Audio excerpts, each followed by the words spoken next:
Right, good morning, everyone. I think we've got a couple, we've got Holly on the line and I think Joni, are you the 859 number? Yes, Oh, it is. wonderful. Well, there we go. And obviously I am here in the room, so I'm not sure why there are pictures up here, but that's okay. Thanks for making the trek. Some came last night, some came this morning, and we've got people from all over, and so we're grateful for technology.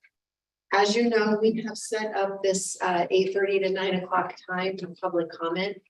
No one reached out to us in advance to say they were coming.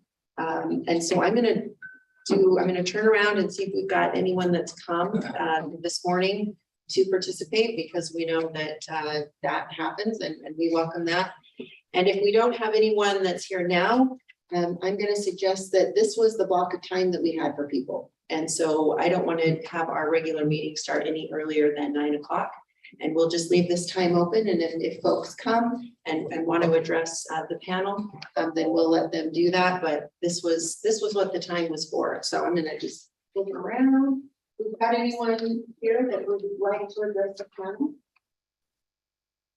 Everyone's feeling like maybe they have to. I'd just like to say good morning and thank you for serving. Okay, Appreciate your time. wonderful. Okay, well, I don't see anyone here now, so like I say, let's, for the next, I'm not gonna look at this clock, I'll look at the computer. For the next 27-ish minutes, then we'll just, if you want to get up and still kind of walk around, and if someone comes, then we'll gather everybody. But again, we want to honor this time if people come in and want to talk to us. All right.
while we're at ease, can you guys hear me okay? Give me a thumbs up if you can. Okay, great. Thank you so much. Just wanted to make sure.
Unmuted. Okay, oh, look at that. All right, we are back, everybody. Thanks for the patience for those online. We did not, just so that you know, not that we would have kept you out of it, but we did check and there wasn't anyone else who came. I do want to thank, I know they're here, but KMBT last night ran something encouraging people to come. So I appreciate the local TV market making people aware here in our own backyard. We did receive some emails and we'll get into those a little bit later as we get into our agenda. Before we get started on the approval of the agenda, I did want to point out for those that are online, it's always nice to know who else is on there. So you may recall Matthew Rivers with the governor's office, and Christine Moriarty is the Deputy Attorney General assigned to the Department of Education. She spoke with all of us last time on the open meeting laws. And then Allison is actually here in the room, but she's guiding the meeting. And then of course we've got Joni, our panel member, and she's the 208-859 number. So anyway, with that, welcome, and we will begin our scheduled meeting. And with that, we do have an action item for agenda review and approval. And so I would accept a motion. Madam for Chair, that. I move to approve the agenda. Thank you, Jason. Is there a second? Seconded by Amy. Any discussion of the agenda? Hearing none. All in favor, please say aye. Aye. There, okay, we one shy of unanimous. Joni, we're gonna say that you didn't, well, we'll say any opposed. Oh, there she is. Aye. Thank you. All right, we are unanimous in favor of moving forward. All right, item number 3, the approval of our draft minutes from our June 1 meeting. Madam Chair, I would move to approve the minutes. Okay, let's see, I gotta think of parliamentary procedure. All right, there has been a motion made. Do you want to amend the motion? Okay, stand by, Holly. Just, okay, Amy. Madam Chair, I move to amend the minutes, the June 1st, 2023 Power Parents Parent Advisory Panel regular meeting to include the section where I asked to have thank you. Give us an update on whether or not one FTE was sufficient Okay, for that position. okay. With that being noted, it looks like, so Amy is making an amended motion to include her question on the personnel support for administering the program. If we can have that, I guess I should ask if there's a second to the amended motion. That's second. Thank you, Jason. Discussion of the new motion. Hearing none, all in favor, please say aye. Aye. We are unanimous in favor. Thank you, and we will get that addressed. Right. Now moving into our informational and business items. At this point, I'm gonna turn this over to who wants to come up first. I know we've got the executive director here, Jen, Heather. Just gonna kick it off, get started.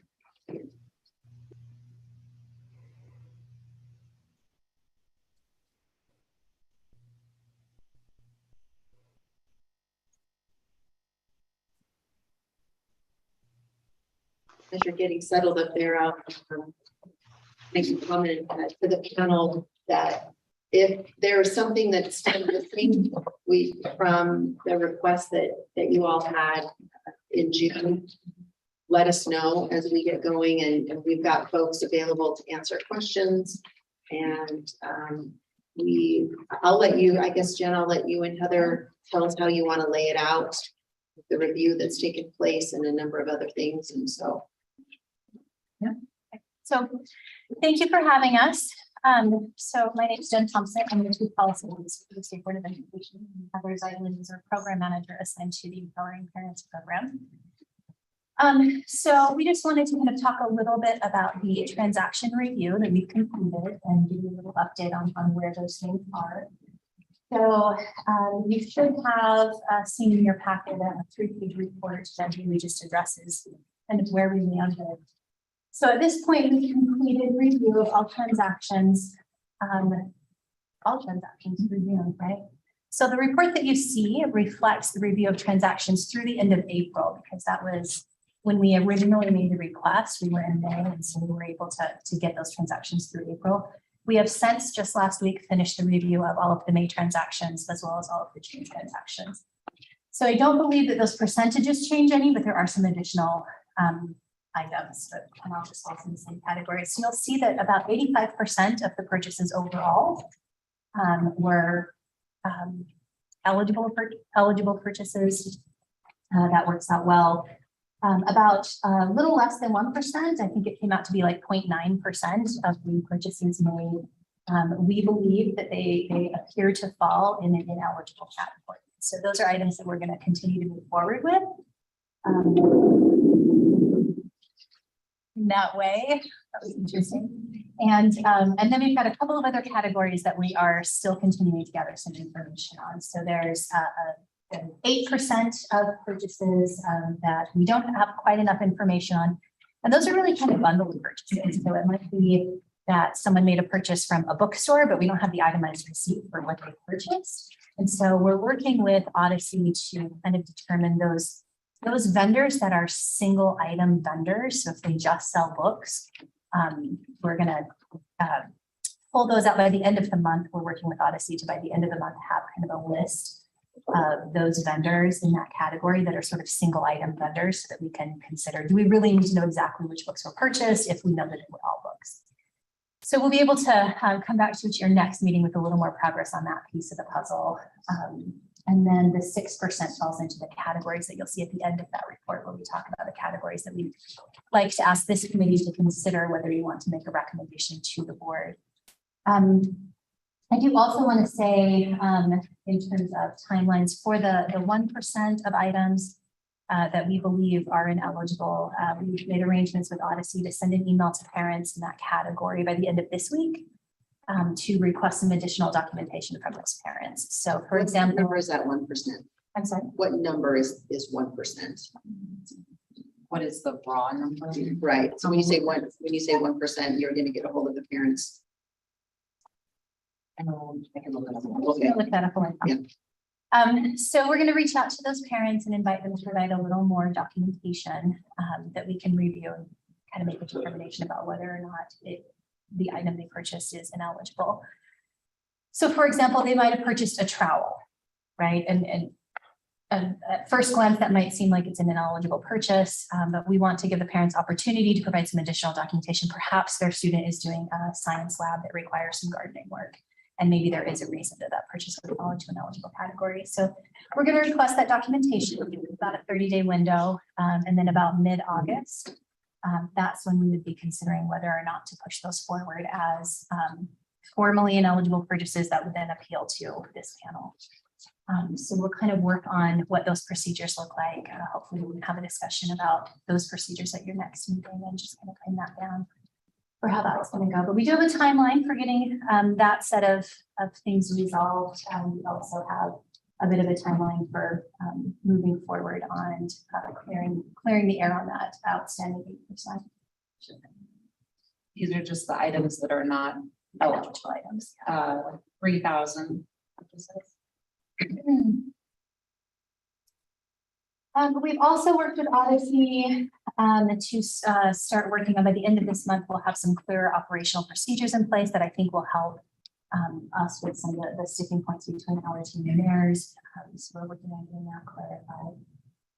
And then our team is now in a position to be reviewing purchases within 72 hours of the purchase. We can determine whether or not we have any concerns about that purchase. Heather, do you want to talk a little bit about the categories? The categories that we recommended for the same.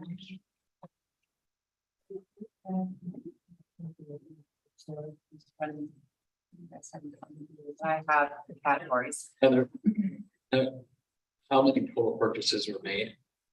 How many total purchases did we? Is it review? 3,000 or not? So are you looking at 300,000 total purchases? We reviewed from when we started the online marketplace until the end of April. We reviewed like 42,000. And of that, we flagged like the 3,000 that were determined ineligible. How's that 1%? We also have the ones that we still haven't determined because we need the additional information.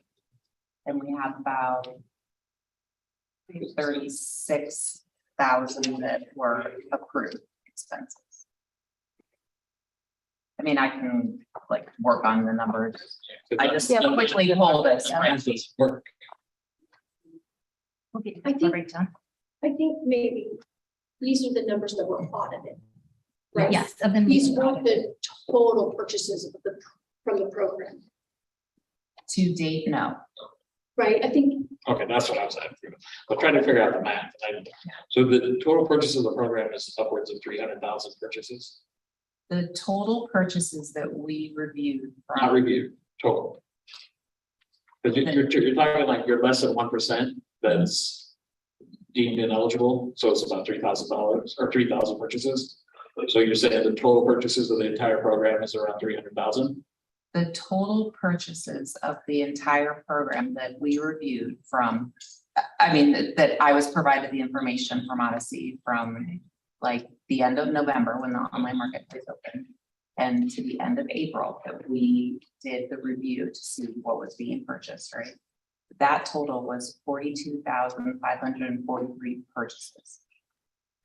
Of those purchases, so some purchases have multiple items in those purchases. So I think we need to get you a clearer set of numbers so that you can. Yeah, 'cause that math is So not- I can do that for you. Yeah, absolutely.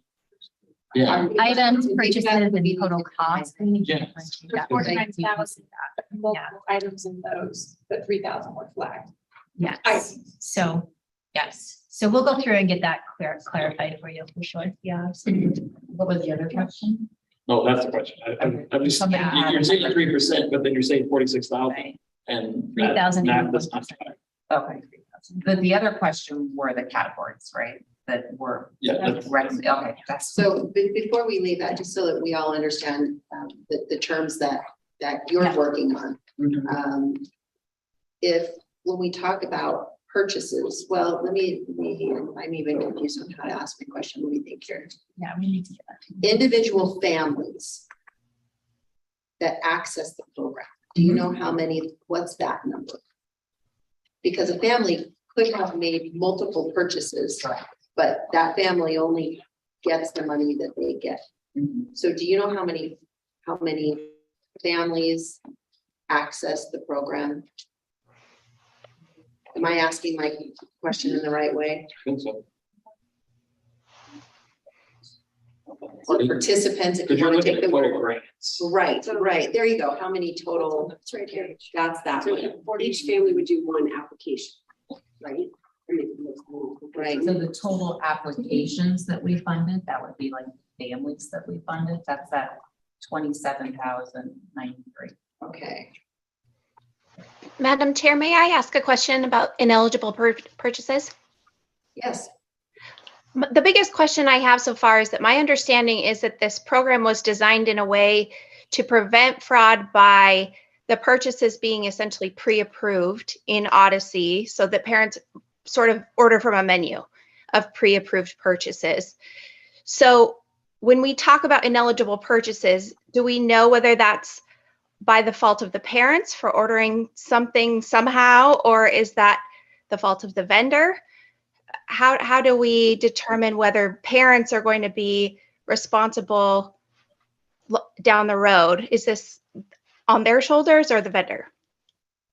Thank you. Let's have Holly, or excuse me, Heather answer, and then we'll go to Eve.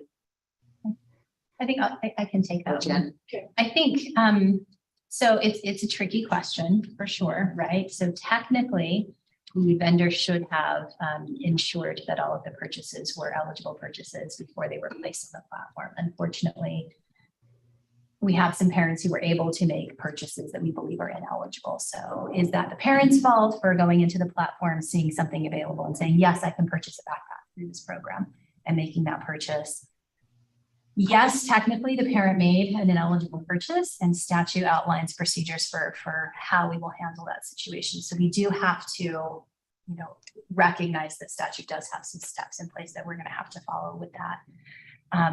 Should the vendor have had clearer guidelines around what was made eligible, what wasn't made eligible? We think we have that corrected now. We think we're on a better path. And that we all understand each other at this point. I think in the early stages of the program, the vendor may not have had a clear understanding of what was expected to be allowed for purchase as eligible and ineligible. So I think we're in a better place now. I think it's complicated to know whether that falls to the vendor or to the parent. Technically, the parents did see that expectation that they are to only purchase things that are eligible. But if it's available on the platform, that's perhaps unfair to hold parents accountable for being able to make that decision on their own when it's made available to them on the platform. So we're still trying to figure out exactly how to understand that. I was just gonna say, I think it's important that we're really clear, and please correct me if I'm wrong, but we started with a reimbursement program where parents were making purchases and then being reimbursed. And now we have a completely different program to where they are purchasing now from a marketplace. Correct. The first version of this was both. Yes. So you could outright purchase for the first time. And then there was a window of time by which you could have a reimbursement. And the reason for that was school had already been in place by the time the program got put in place, recognizing parents had purchased laptops and had done other things. So we wanted that to be an opportunity or an availability for families who are like, hey, wait a minute. I would have waited to buy that laptop 30 days if I had known, it could have been supported through this other one. Moving forward, once we got at the end of that 2020, 2021 school year, then it was now everything is going to move forward from buying it for just when you buy it. Right. So it's important that the public knows that we shouldn't have as many of these issues going forward. Right. Yeah. Well, and again, for this panel to determine what are those, the kind of the business rules around that. How do we want to have that structured? How do you think that helps parents not get in a position to purchase something that's later denied? How do we also then help the facilitator of the money understand here are the kind of the sideboards on that? Right. But then also at the same time, we want to give parents that outlet or a resource for selecting vendors and putting them in the marketplace so parents still have that resource. Well, I think like the trial example we have families that might have some unique needs that they can justify as educational, so having that option, and that's why we're gonna reach out to families. Yeah, so if I can talk about some of the things we can help with that. We now have the ability on our end, within 72 hours of a purchase, we're reviewing every single purchase made. So if there's an issue going forward, if perhaps, you know, an ineligible purchase gets through, we can catch it very, very quickly and put a pause on that in most cases before something is shipped. So we can pause and have that discussion and figure where we need to go from there. So we think we'll cut down on the number of ineligible purchases significantly that way. We also have clearer guidelines in place for our vendors. So I think there's a clearer understanding of what is and what isn't eligible. And we have a very quick ability to suspend a vendor's account if we believe that vendor has made something available in the marketplace that they shouldn't have. So those are pieces of the puzzle that we now have access to put into effect very quickly. I think if we can also clarify some of the gray area through these additional categories, I think that's going to help us, you know, put better bumpers up around things going forward. And then we're also working on kind of a two-stage review process. So if we initially see, and this is still something that we're working with Odyssey to finalize, and we hope to have it finalized at the end of this month. But if we were to see a parent make a purchase that isn't eligible, we will pause that purchase and then invite the parent to provide that additional documentation. So is this a science lab for a legitimate course? You know, what's the context of this particular situation? That way we have a little more information to look at on our end to kind of make that decision where it would then need to go through that statutory process of appeal to the parent panel. So we think we can get that into sort of a two-stage process and cut down that way, cut down, you know, significantly by putting clearer boundaries for the vendor, and then also having quicker response time on our end. Jen or Heather, do you have software that flags something? How do you? We have people in the office, so Okay. myself and another staff person, and I guess that kind of goes back to address what you were saying earlier about the minutes for last time. We have identified one other person within our office to help go through and look at those transactions and flag them. Reviewing every single transaction. So on that So- note, I have a quick question. Yes, Joni. So they're talking about the timeline and the start. When we started this out, it started as a reimbursement program, and then it evolved to more of a vendor format. Last month, and I could have my timing off, but I thought they said they didn't start the application process for the grants until September. Is that correct? For the current year, just, I want to make sure we get the right years. Correct. So in 2020, For what? when it started, it was both make a purchase from a marketplace and you could get reimbursed. But the reimbursement part ended, I don't know, I'm going to say spring of 2021, something like that. And so then Right. new Forward applications this. are in September, is that right? Yeah, I think we might be conflating two separate programs. So the Strong Parent, families, Right. Strong Family, Right. yeah. So Strong Family, Strong Students program was a previous program that was essentially reimbursement based. That program ran and ended. This program. So when we talk about when it first started, we're talking about this the program running under this particular set of legislation. Right, but going forward, what is our timeline? So What's the timeline then Last for month, they- applications? We're hoping that we're able to open the next round of applications in the fall. I would like to wait until we have the clarity from this committee on any clarity around categories before we pop that open, just so that we don't have any continued issues with that. Joni, you're able to hear the answer. So it sounds as though the time isn't determined. Let the work of the panel take place and then set an application, but you're eyeing the fall. So we know that our recommendations will be on the October agenda for the State Board of Education meeting.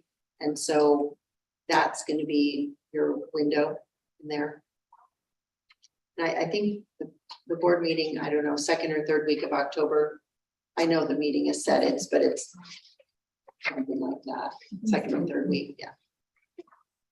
I guess what I'm getting at is that we're going to be halfway through the school year again by the time families can apply for these funds. So they theoretically, if they're on top of their schooling, they're already going to have the majority of their stuff taken care of, correct? I see. We're what going to you're be saying. kind of I see what you're saying. middle of the year. So Okay. Well, it's and no that- longer a reimbursement program. They're going to already. Do you understand what I'm saying? I do.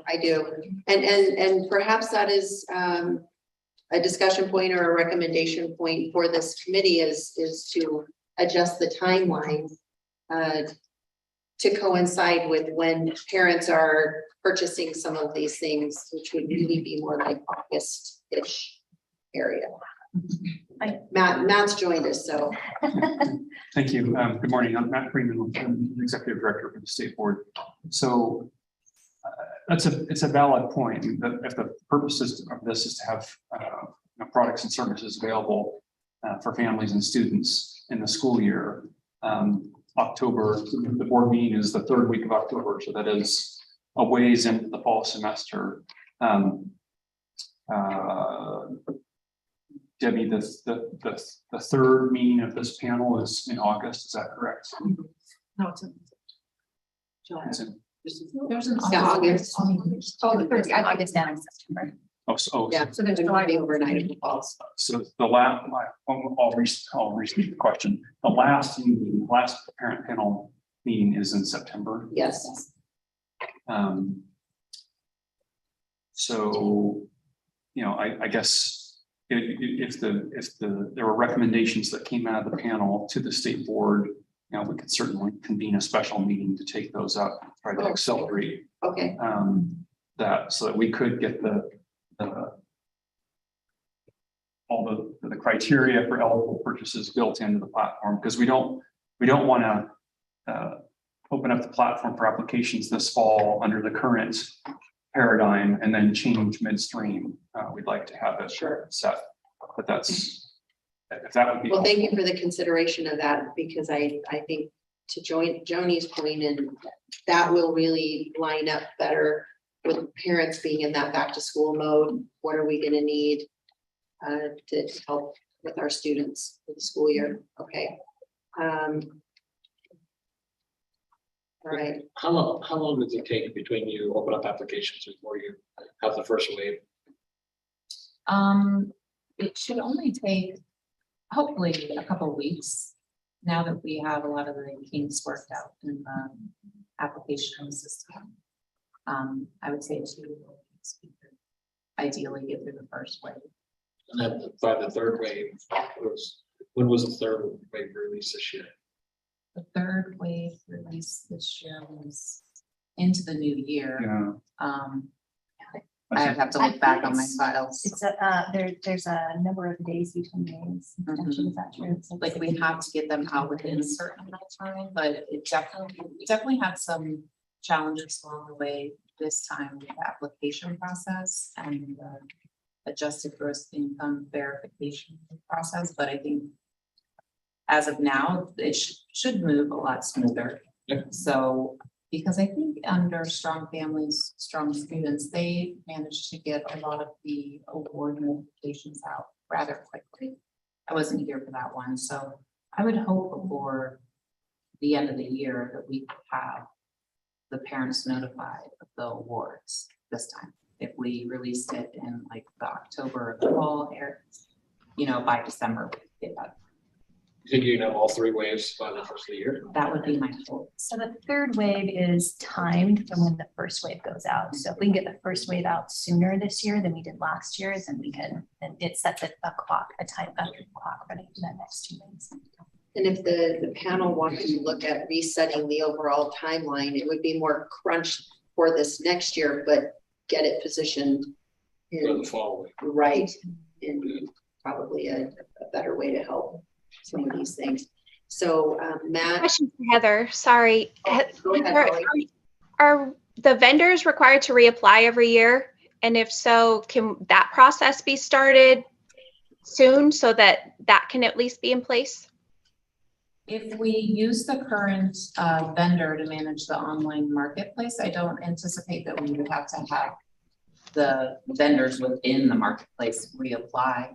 They could stay, and we're always accepting new applicants for products and services on the site. That's a continual thing. Okay, so the vendor agreement doesn't say like an end date that has to be renewed or anything like that? No, Okay, The Odyssey agreement is a one-year contract. no, I'm talking about the vendors on the online marketplace. I think that's what she's talking about, unless, yeah. Oh, but I'm talking about Odyssey. So the Odyssey agreement is 1 year, a year after year, or what's your agreement then? It's 2 years. It expires in August of 2024. Okay. And because it was procured on a shortened timeline, we'll go through a full RFP process for the 2025. So Odyssey would be invited to apply for that, but Like a true bid process. yeah, so that would be going forward into the fiscal year 20. Are you required to take the lowest bid? Exactly how to Yes. break it. So if the Odyssey builds it up, and makes it, and they still become a second, we can't use any of that. Jason, I'm not 100% sure about that because it goes through the State Division of Purchasing, but typically state contracts are low bid. Okay. Matt, the last meeting of this group is September 21. And so could we, we haven't had a formal action on this, but I'm hearing and feeling from the panel that it makes sense to not wait until the board meets in October, maybe that last week of September, find the date that the board can have a special meeting so that we don't delay the application process, waiting for a regularly scheduled meeting. Holly, Joni, are you okay with Matt looking at something the last week of September for the board? yes, I'm okay with I that. think that sooner that we can get our recommendation in, the better, because otherwise you're taking out a whole semester Great. of when people would be. Okay. Yeah. Well, and then we won't, I won't ask to decide exactly this minute, but it does sound like reorienting the time to fit kind of the natural flow of a school year may be something for this group to consider. So we'll add that to our list of things. I know we've kind of gone off into a lot of tentacles here on all of these things. We'll kind of get going back where you wanted us, but Matt. Oh, just really quick. I was just saying, and looking forward, I think, if we can accelerate the cadence of these meetings so that you're done by, July or early August, Right, and that right. would help us going forward as well. Absolutely. Yeah. Question.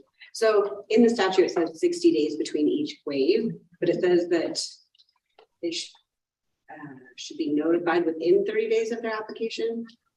Is it possible to shorten that? Because that's 3 months to get through all the waves. So even if we aligned it sooner, still 3 months out, would it be possible to shorten on your guys' end to shorten that? Require a statute Yeah. change, but that's Just not looking at, impossible. yeah. So That would we be- can certainly bring it forward. Yep, that could be a recommendation of the panel. Matt, do you recall why those timelines were set like they were, those windows of 30 to 60? Was it just to kind of work through it, Yeah, finish this group and then move I on? believe so. Yeah. Okay. With the experience that you have, is it reasonable that it could be shorter? I think if now, knowing what we know now, I Right. think we could do it in a shorter time frame. And part of it, as Heather alluded to, is last fall, like any program, we just have growing pains. And so having the tax commission, they've been a wonderful partner in verifying the AGI, but we had to work through that process and had some kinks and bends that we got straightened out. So now this fall, that's going to be a very smooth process in terms of verifying AGI. And so that alone can help accelerate that time period. Madam Chair, I do want to note that those timeframes are probably very important for our lower income families to have a substantial amount of time to apply. So I would caution us to consider that before we shorten them too much, because it takes, families a while to be able to complete the process and the applications, and especially lower income families that are working super, super hard. And we just want to honor their time as well. So I would just caution us to not be too rash and shorten it by too much. Thank you. Speaking of the application, are you familiar with what the application itself looks like, panel members? Is that something? Okay, we've got that. And Chair, I was speaking to what Holly just spoke about, looking at the numbers of the waves. We're looking at 35, almost 36,000 for wave 1. So I can see maybe keeping the time frame the same for that first wave, but going from wave 2 to 3, having that 60-day period. There were only 2,500 for wave 2. So maybe And it's a really small category. it's very, so maybe that 60 days is not necessary. Going from wave 2 to 3. It does, yeah. I have the same thought. Because I was looking at the calendar, we're looking at Christmas, Mhm. even shortening and pushing the meetings. That's a great If we keep observation. those 60 days. Barb? What's it? Just remind me though, sorry, I don't have the statute in front of me. Is there a cutoff, like, for that first wave, they can still apply for that AGI into the second wave and into the third wave, correct? Correct. So they're not cut off from being Correct. applied, okay. So I just think, going back to what the concern Holly had was, it's not like you only get 60 days or you only get 30 days. That AGI can continue on. Okay. Great questions. So Jen, we were talking about, Recommending categories. Let's take that to. So we came up with some recommended categories for you guys to consider. Some classes. is that on the second page of, or do we have something? It's on Okay. page 2. Page, okay. I'm just looking at a spreadsheet. Okay. I'm sorry. Madam Chair, Oh, yeah. before we move on to categories, would it be okay for us to ask questions about Absolutely. this section? This is what we're here for. Okay. I just had jotted some notes. So on the summary of findings? Yes, Okay, please. that's great. I had some quick notes. So I'm just wondering, when you go into more detail on this, will you be submitting maybe some reports or some more detailed numbers on this 1% and 8% to us? Yeah, I think what I hope happens is that when we reach out to parents to request additional documentation, that 1% drops, right? Right. That we determine that more of it is eligible than we initially thought.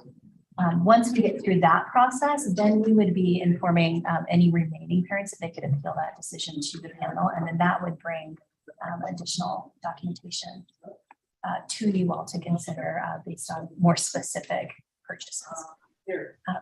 If you want that information sooner than that, I mean, we can certainly go through that process, but I'm not sure that it's as helpful until we get, through taking off the top anything that could be determined to be eligible after this. Does that make sense? So more specifically, I guess what I'm really more concerned about is the second page, second paragraph, the special education needs.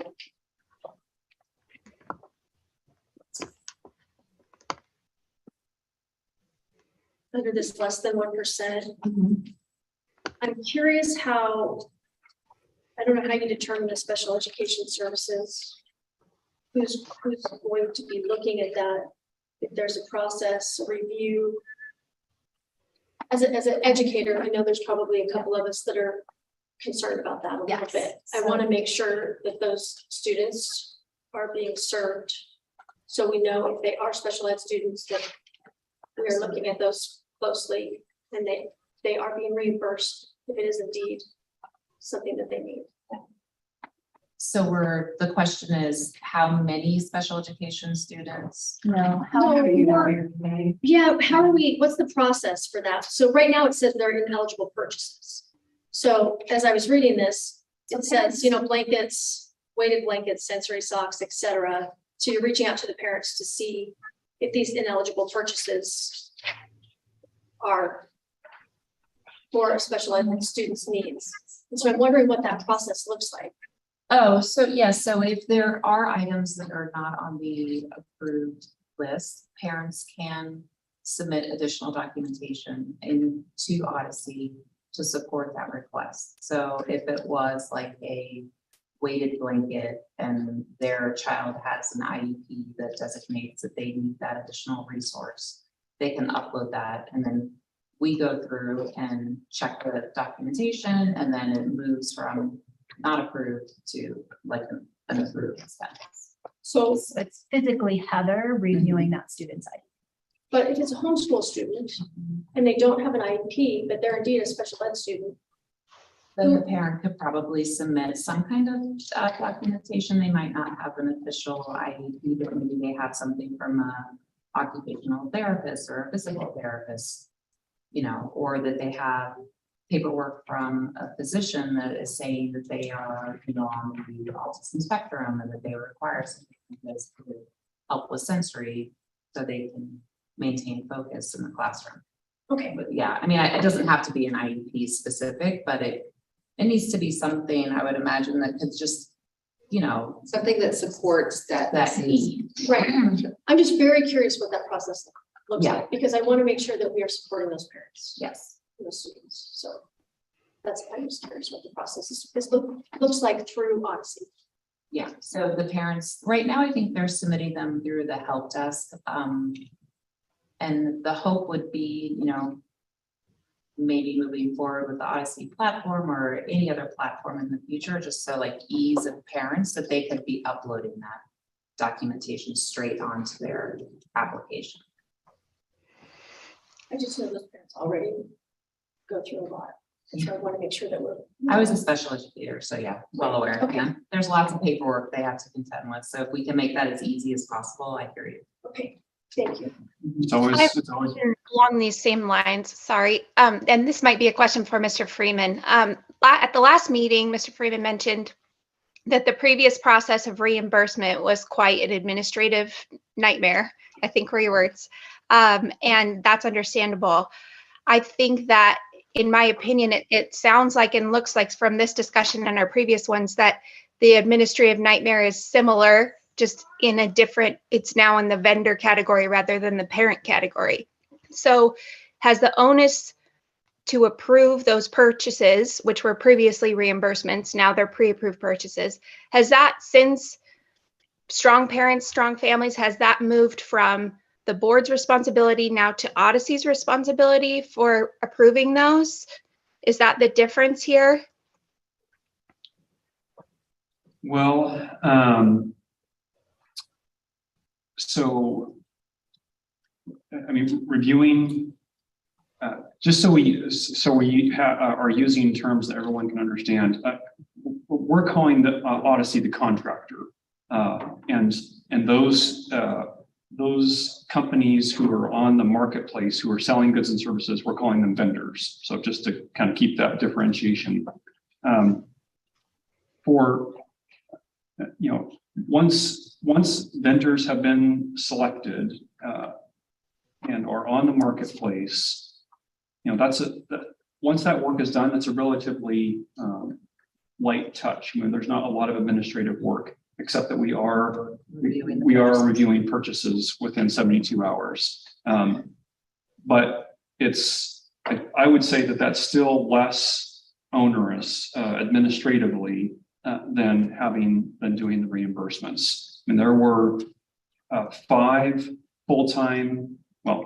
temporary staff that were hired in the state controller's office that were reviewing every single reimbursement. But those staff didn't necessarily understand the parameters of the program, so then they were calling state board staff to verify it. And so it was an extraordinary workload on the reimbursement side.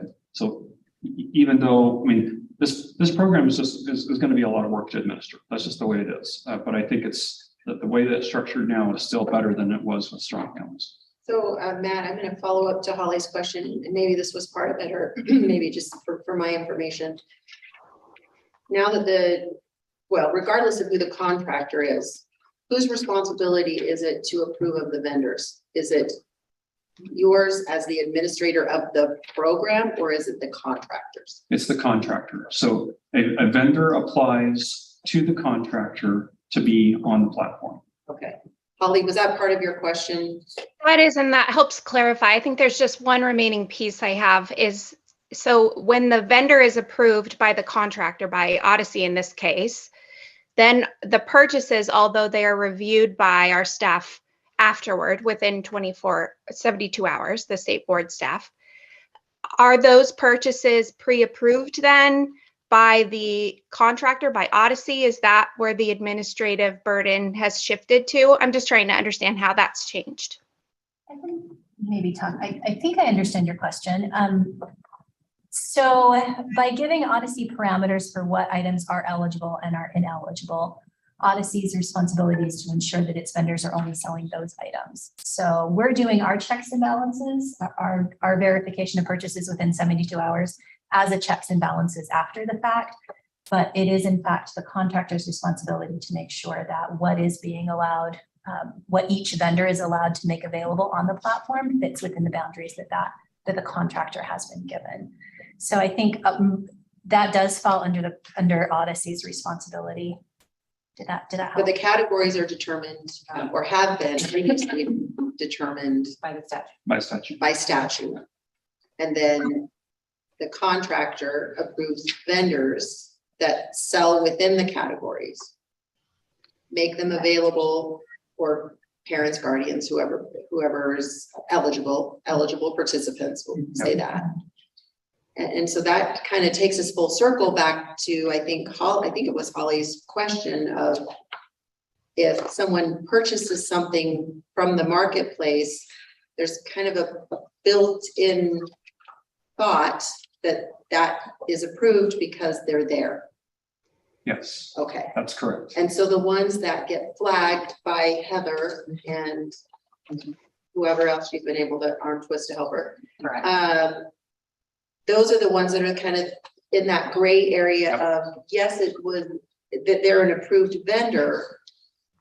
Their categories mostly or fit within the statutory categories, but we're not sure.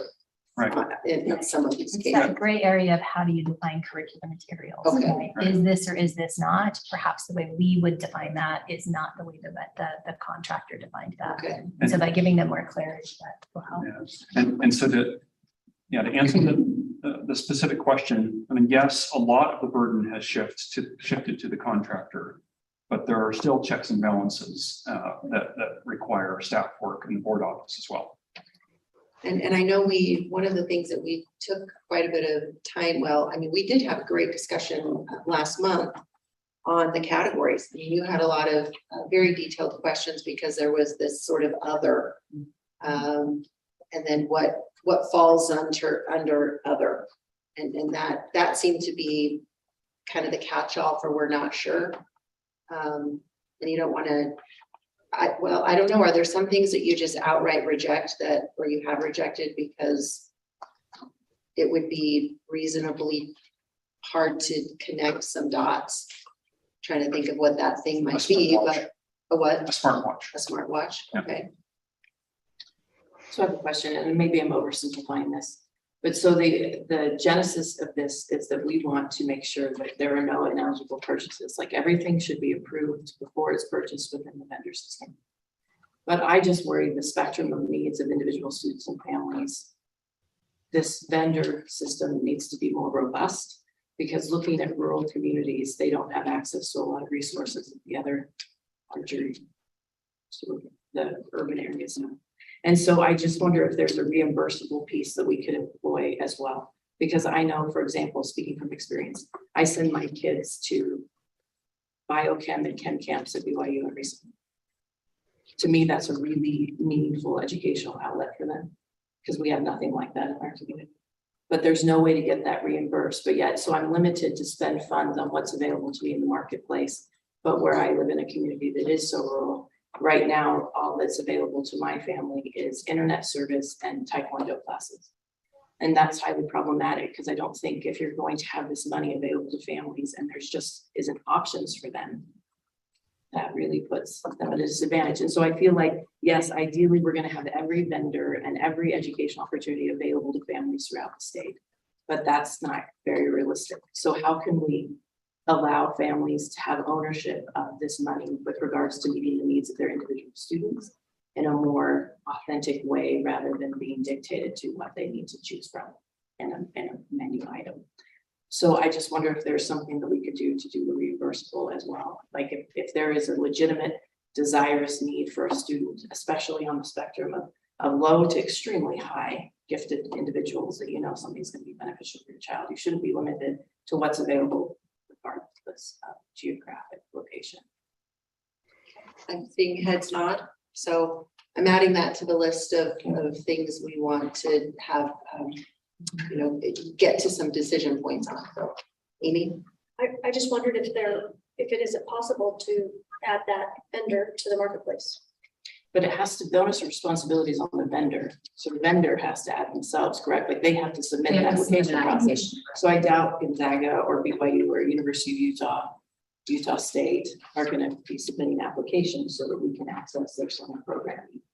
But last month I asked Joe from Odyssey if the parent could submit On behalf of the a vendor. request. Yes, Okay. but he, I have a lot of parents reach out and I do send Okay. them the link to the application and suggest that they forward it along to the provider that they're, wanting the services seen on the platform. And a lot do that. Camps in particular would be one of those categories that we're Okay. then sending to you guys to look at to maybe approve, so we could add something like that. I think that balance of, you don't want to make it 100% the parent's responsibility to hope that the vendor will then go do it because you can't do it for them. That add an additional hurdle to a process.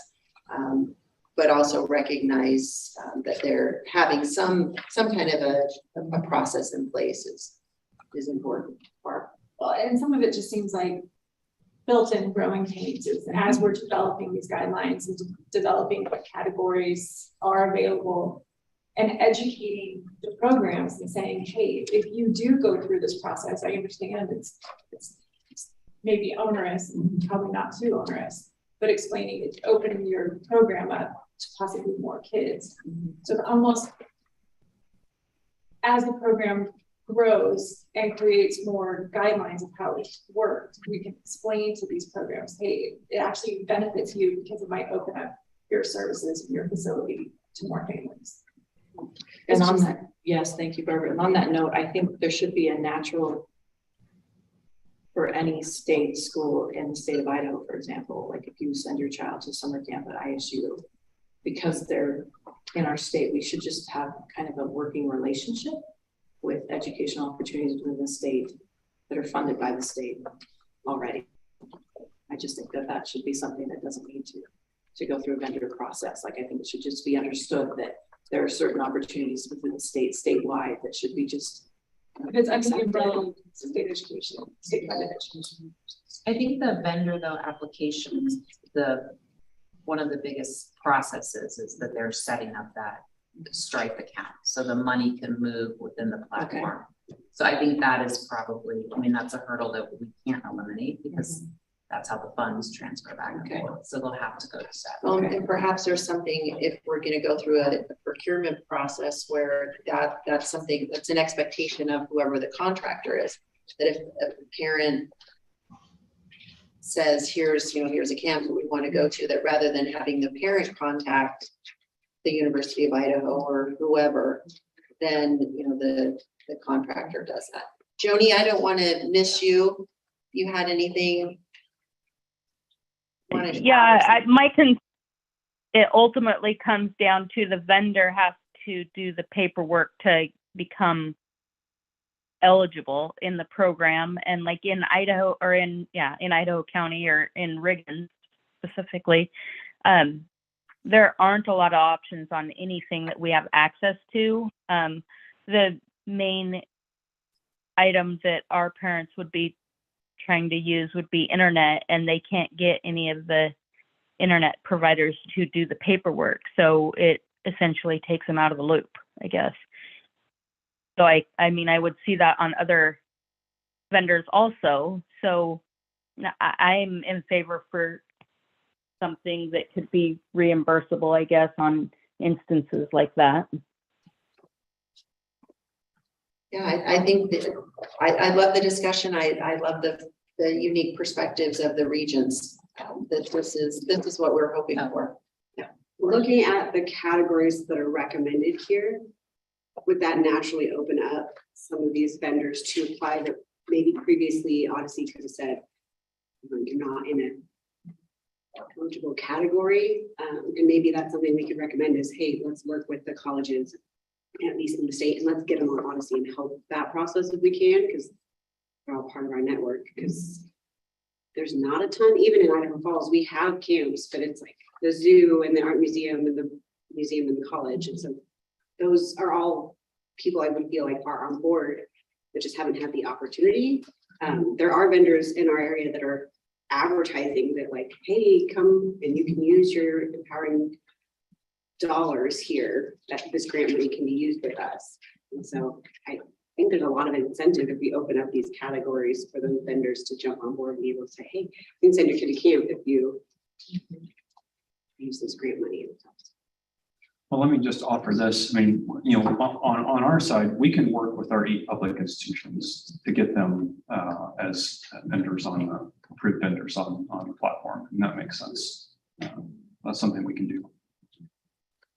But back to what you were saying, in terms of maybe the contractor reaching out to the vendors. The contractor might have a better chance with Starlink, which is where a lot of us get our internet. Right. Or one of the larger companies than somebody like us, because out where I live, you're lucky if you have Starlink and not just working on your mobile system. So it'd be great to see that available. Particularly if it keeps coming up a lot, you know, that there's a company that comes up quite a bit in the north or wherever that is, that would seem like an obvious, hey, we're going to call these folks and you'll feel that we'll help you get the paperwork filled out. We need you to be on this marketplace. Holly or Joni, I'm not sure. Holly? Yeah, thank you so much. So I think what we're all hearing similar feedback from, especially in rural areas. And I think what the question is whether our contractor at Odyssey in this case could essentially make the platform a reimbursement-based platform instead of a vendor-based platform. Because what I'm hearing is the process is equally as onerous and administratively, you know, the requirements are the same. You still have to approve the purchases based on the categories. So why couldn't we have the contractor set up the program to be a reimbursement-based program, which would open it up to whatever vendors parents wanted to use, and that instead of approving them on a pre-approved menu, they would approve reimbursements. Is that a possibility? Absolutely. Well, Sounds like the administrative cost would be something higher. I also worry that might be a barrier to some of our lower income families because they would have to front the money and get reimbursed. Well, and talking to Joe last month, I was looking at my notes. I had asked him if a parent could submit a vendor. And maybe I misunderstood him, but it seems like it would be easier to have a process where a parent can submit a vendor, because we talked about this time frame already. And I'm looking at the school year, and we have wave 3 that maybe can get their application in by December, maybe. And then by the time they get the vendor to submit their application, it's gonna be spring break if they're fortunate enough to have this happen, maybe. School's over. You know, so they're looking at the next school year. They're already in year 2 of their contract, for better don't know what you call this. Okay. Right. Yeah. So they're in year two before they can even use the money. You know, because that's what they're looking at. And so we do need to have some way that a parent can submit what they need for their child. So I think what this panel will want to discuss and really, I mean, we just want to consider. What I'm hearing on this the reimbursement side sounds attractive for folks who don't have access to vendors. So outside of your most urban areas, that reimbursement part is attractive, but also could be limiting for families who can't put the money up front. So how do we take that into consideration here? And then adding vendors sounds like and maybe that's a part of that. Is how do we, Courtney, to your point, recognize that there's fantastic educational opportunities that no one has thought of or maybe hadn't accessed on the marketplace. So be thinking, I mean, we don't have to decide this minute, but I mean, we're gonna hear in the next meeting or two that this is where we're going to want to take these points and say, what do we find as solutions? So speaking to the educational attainment level of students in the state of Idaho. So we look at the amount of money that's been spent on computer hardware to access or other technological devices or services. And that is far and beyond anything spent in any other category. But I really feel like that is a default. That if we allow vendors to be on this program that really give families possibilities, that's going to elevate the quality of education that we're providing to students throughout the state, that we're helping plug holes for parents and individuals that aren't accessible in their local areas. And so rather than default, I can't buy anything, I'm just going to buy a new computer, we actually give them possibilities that they hadn't even considered or didn't even realize were available to them. And so I think we have the opportunity to really elevate what's possible and open opportunities for true learning and true academic achievement in other avenues than just the default.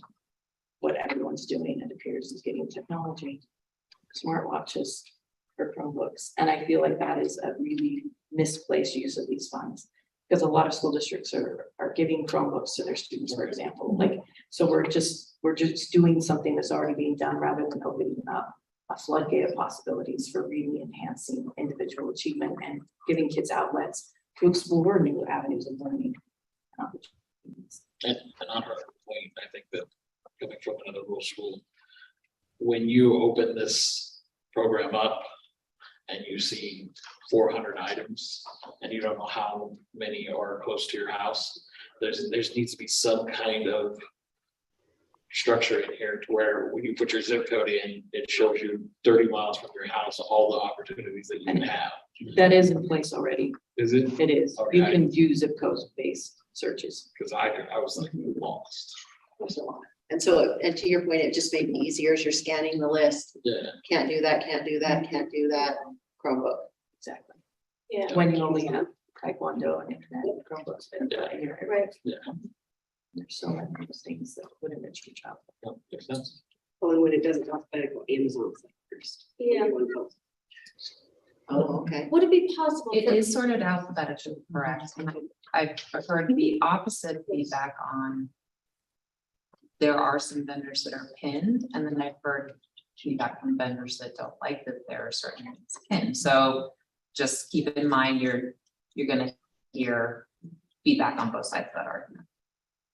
Can we make it alphabetical by Idaho first and then outside? of- I did recommend to Odyssey. I thought it would be a cool thing, and I mean, all these ideas are great, but we always have to keep in mind that it's changes that we're requesting on them, right?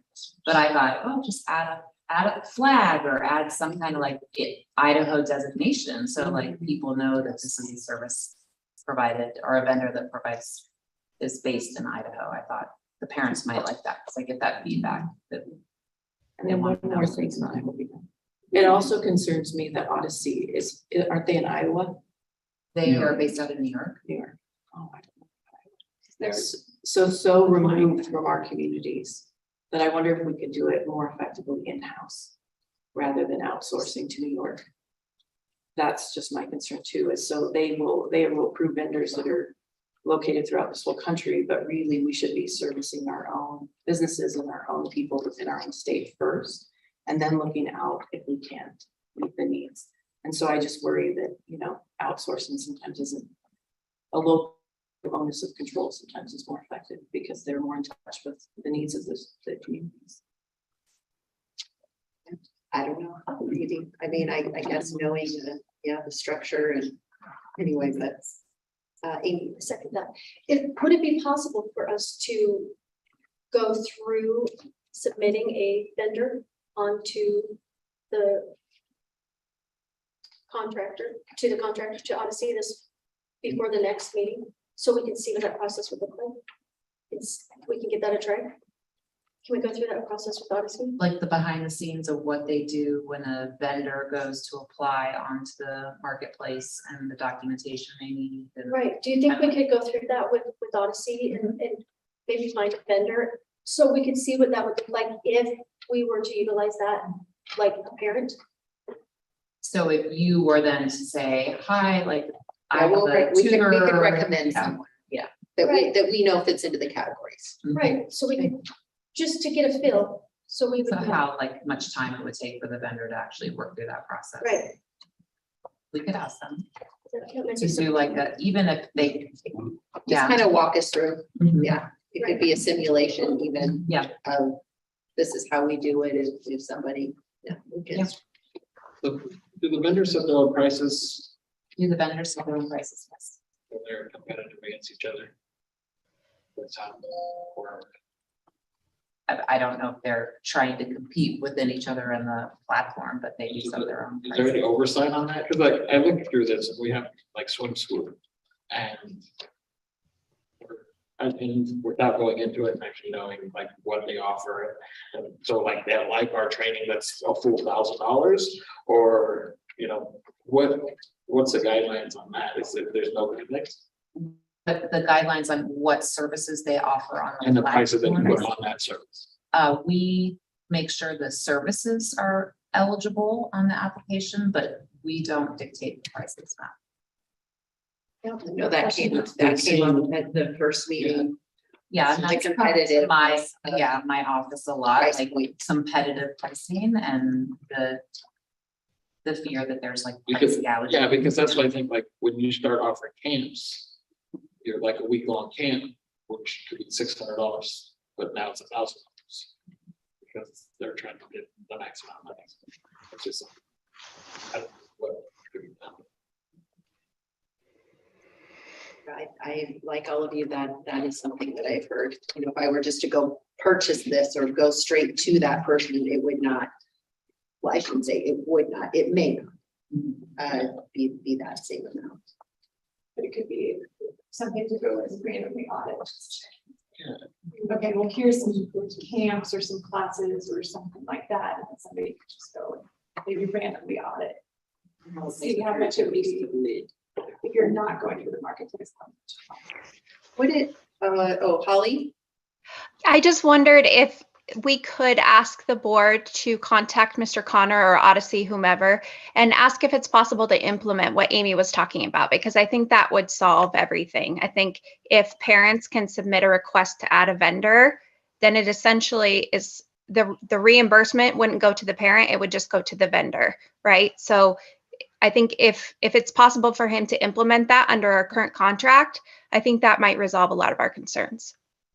We can, Well, we I can didn't communicate understand, with the them, reimbursement would go. or the payment would just go directly.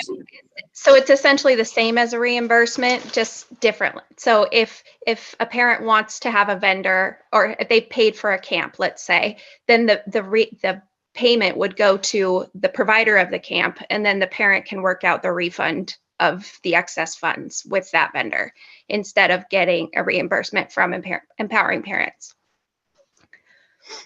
I think to have, let's have them come next time. and Okay, 'cause we I don't know, communicate yeah. with them on, Yeah, walk us through what they're currently doing, and then we can present some of these what ifs to them, because we're trying to answer questions that yeah, we because can't. the way the money piece of that, like the Stripe account is set up between the Odyssey platform and the vendors. So then if I'm understanding correctly, you would want to adjust that to, No, no, if I okay. can, that's Holly, what, all we're asking is a parent, let's say I, want my son to attend, Take the BYU, for example. like a debate camp Mhm. at the local high school. Mhm. I would submit to Odyssey the specifics and say it's gonna be this much money, this is the camp, give them all the details. As a parent, I would submit everything. It would be my responsibility. I submit everything, and so there would be a system in place through Odyssey for the parents to submit everything. And then Odyssey on the back end would need to follow up and do whatever they need to do to submit the Stripe account with the vendor. And do what they need to do on that end to pay the vendor. But as a parent, I would set up and request, and they would take care of, the contractor would take care of everything with the parent. And then on the back end, deal with the vendor and set everything up. So there's no reimbursement to the parent. Okay, Everything would be approved through Odyssey with the parent. It's almost like a triangle in a way, I suppose. okay, That way, there's no reimbursement to the parent, okay. which I think makes it easier. Yeah, and the parent doesn't cash flow it up front. Right, you're not paying the parent, We can walk through some of this with them. for right? I know we got an email from one local vendor that's in the platform. I wonder if we could somehow reach out to other Idaho vendors and get their feedback. Is it as much of a roadblock as we think it is to get on? Like, what is the realities for them getting on? Is it easier than we potentially think it is? And has it been? We can add that to while we're talking about this vendor piece.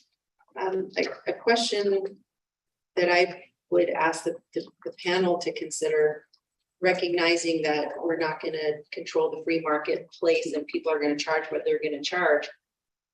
Would it be appropriate to have some kind of do's and don'ts for parents that as they go and look at the various vendors, if you're choosing swim camp or something, there may be multiple people offering that.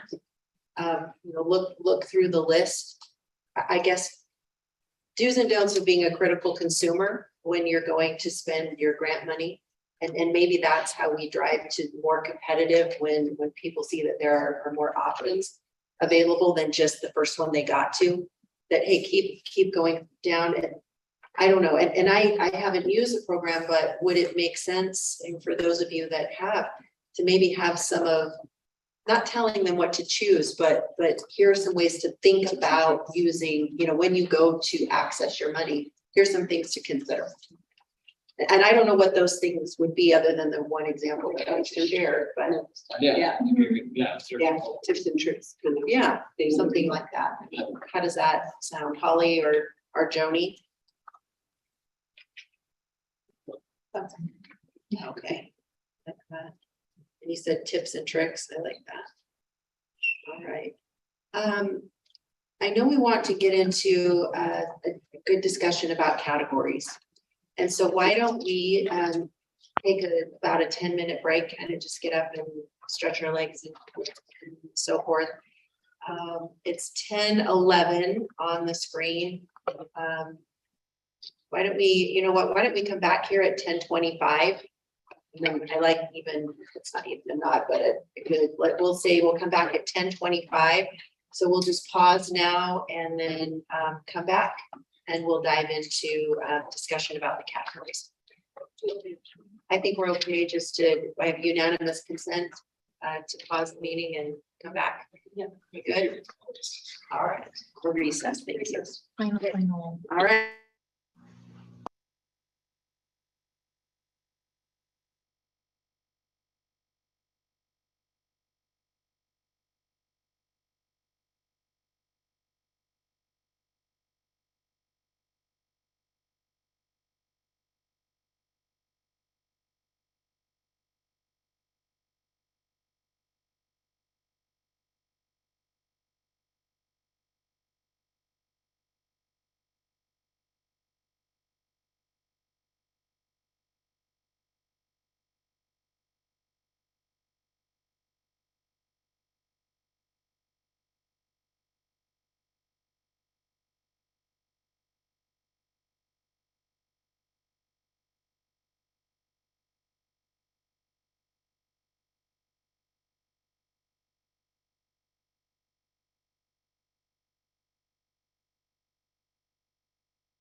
Okay.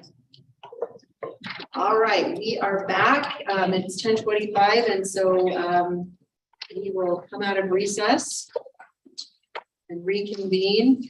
So categories. Let's start talking about those. So these are additional categories that we pulled together that we would like you guys to consider and possibly recommend to the board. So, That's what we want to discuss. okay, yeah, I guess there's two ways to look at the categories. One is, if this, well, when the panel considers additional categories, this will help you with that 3,000-ish applications that are kind of pending, that you're unsure of.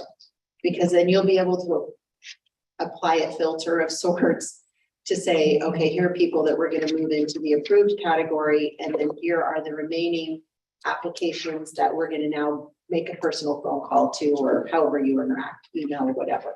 Is that what I understand as far as the consideration of these categories?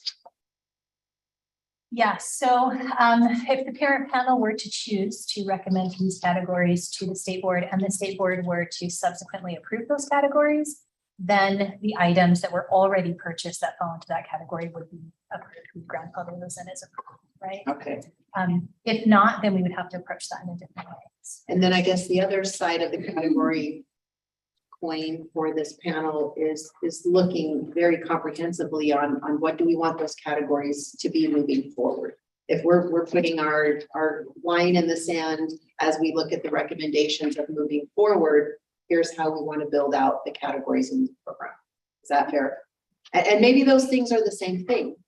And so I guess let's start, Jen and Heather, if you want to just review with us. I know we've got some items, your materials from last time on what the statutory categories are. And there was a lot of good discussion and questions on that. In fact, why don't we kind of put those side by side and look at what you have in the materials for today on page 2. This is that where it says categories to be considered by parent advisory panel 6%. So the 6% is referring to what? Those are the purchases that we reviewed that we're not quite sure if they fit into the statutorily approved categories or whether move them out. So, And this is different than the 1% that were Yes. rejected. yes, so the 1% we think are pretty clearly outside the box. Okay.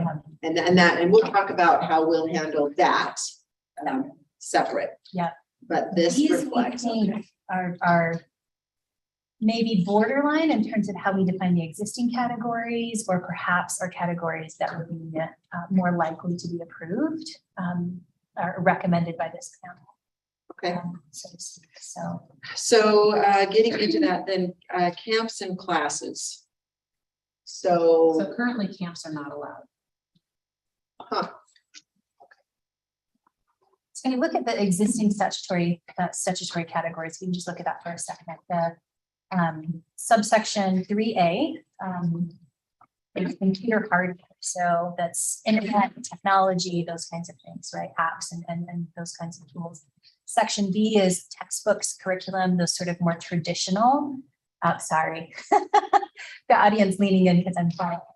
That second section is sort of textbooks and more traditional sort of curricular materials or instructional materials. Subsection D there is therapies, so occupational, physical therapy, speech language pathology, those kinds of things. And then subsection E would be educational programs offered for a fee. So that would be like your driver's ed class, right? Those kinds of things that you could purchase from a school district. And then that subsection F allows us to create additional categories. So camps don't really fit into any of those things unless we're going to consider them services or instructional materials. It would be much clearer if we felt good about camps, if we could more clearly define that as a separate category under that subsection F, so that our contractor could have a clearer understanding of what we are okay with and what we aren't okay with. do you have a question or comment for Jen? No, I was just gonna expand on what you're saying in terms of if we decide to go into camps, which I do think is absolutely valuable. But then further defining what is an educational camp, and it just, sounds like there's a lot of parameters.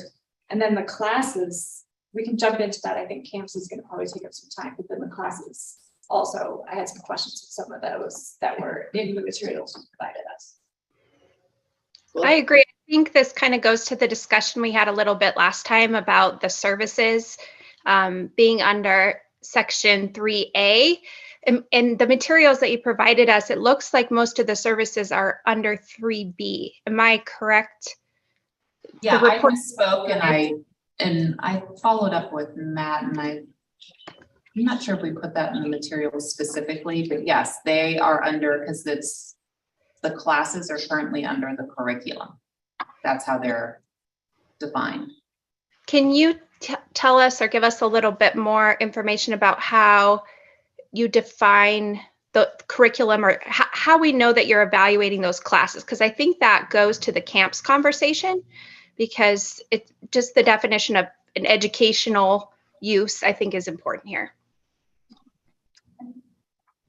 I think I also just want to say, this is also where it's the contractor who's making the decision about what vendors are allowable. And so the parameters, the way in which the contractor has defined this is what is allowed these camps and classes to be on the platform. Because there So that's what we're positive hasn't on. been guidance Right. previously. Okay, perfect.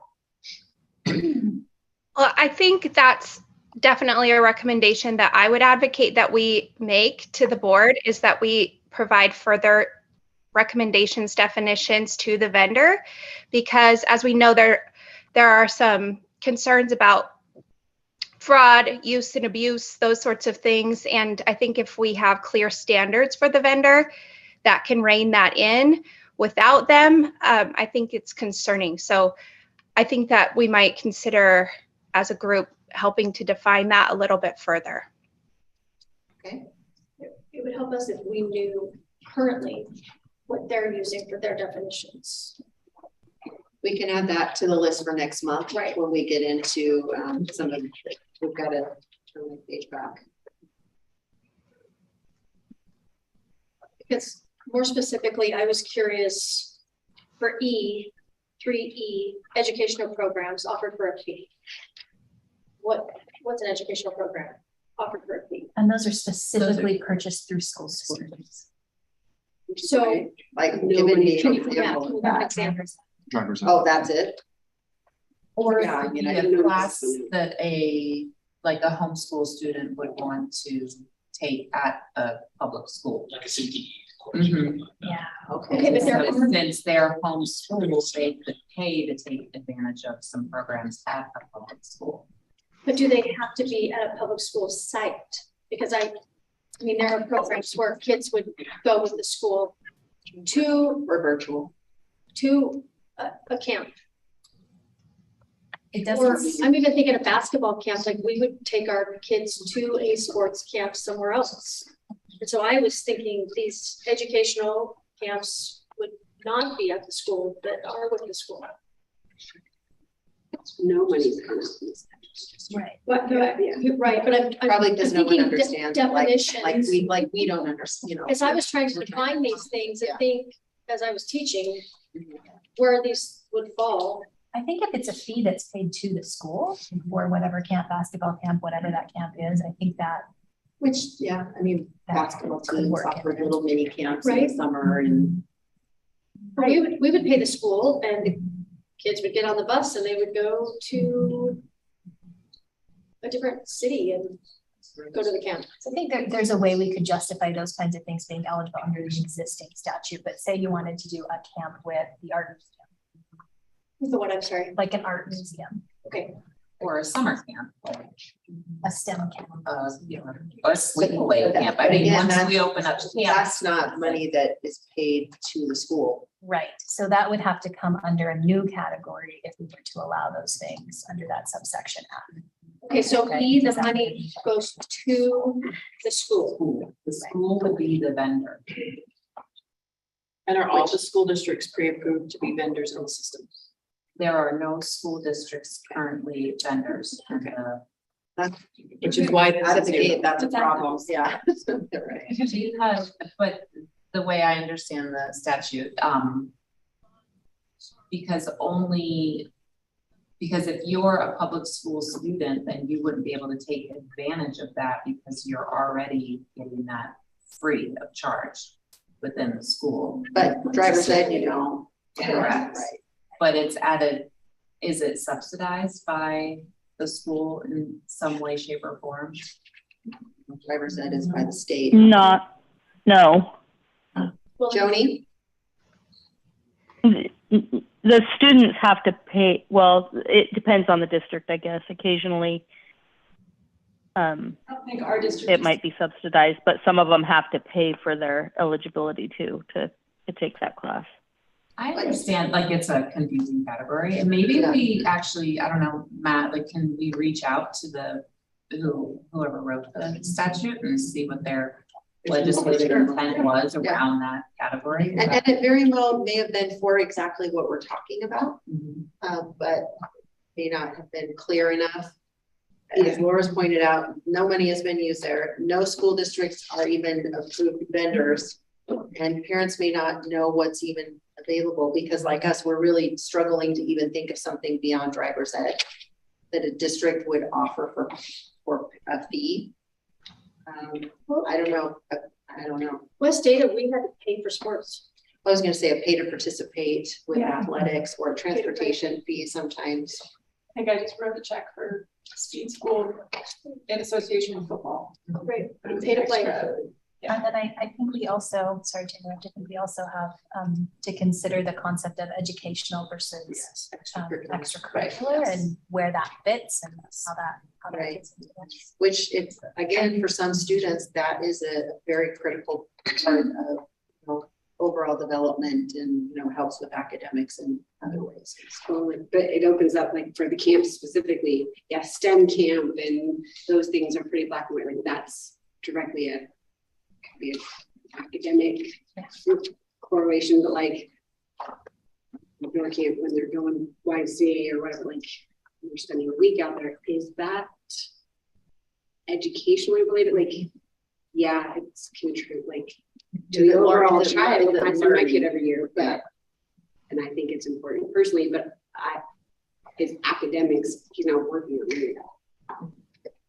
Well, maybe that's something for this panel to consider as well. Where does learning take place? And, sorry.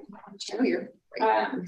And that was reviewing the vendor list and the category in which they were applied. What jumped out to me was all of the taekwondo, the jiu-jitsu, gymnastics, dance, swimming.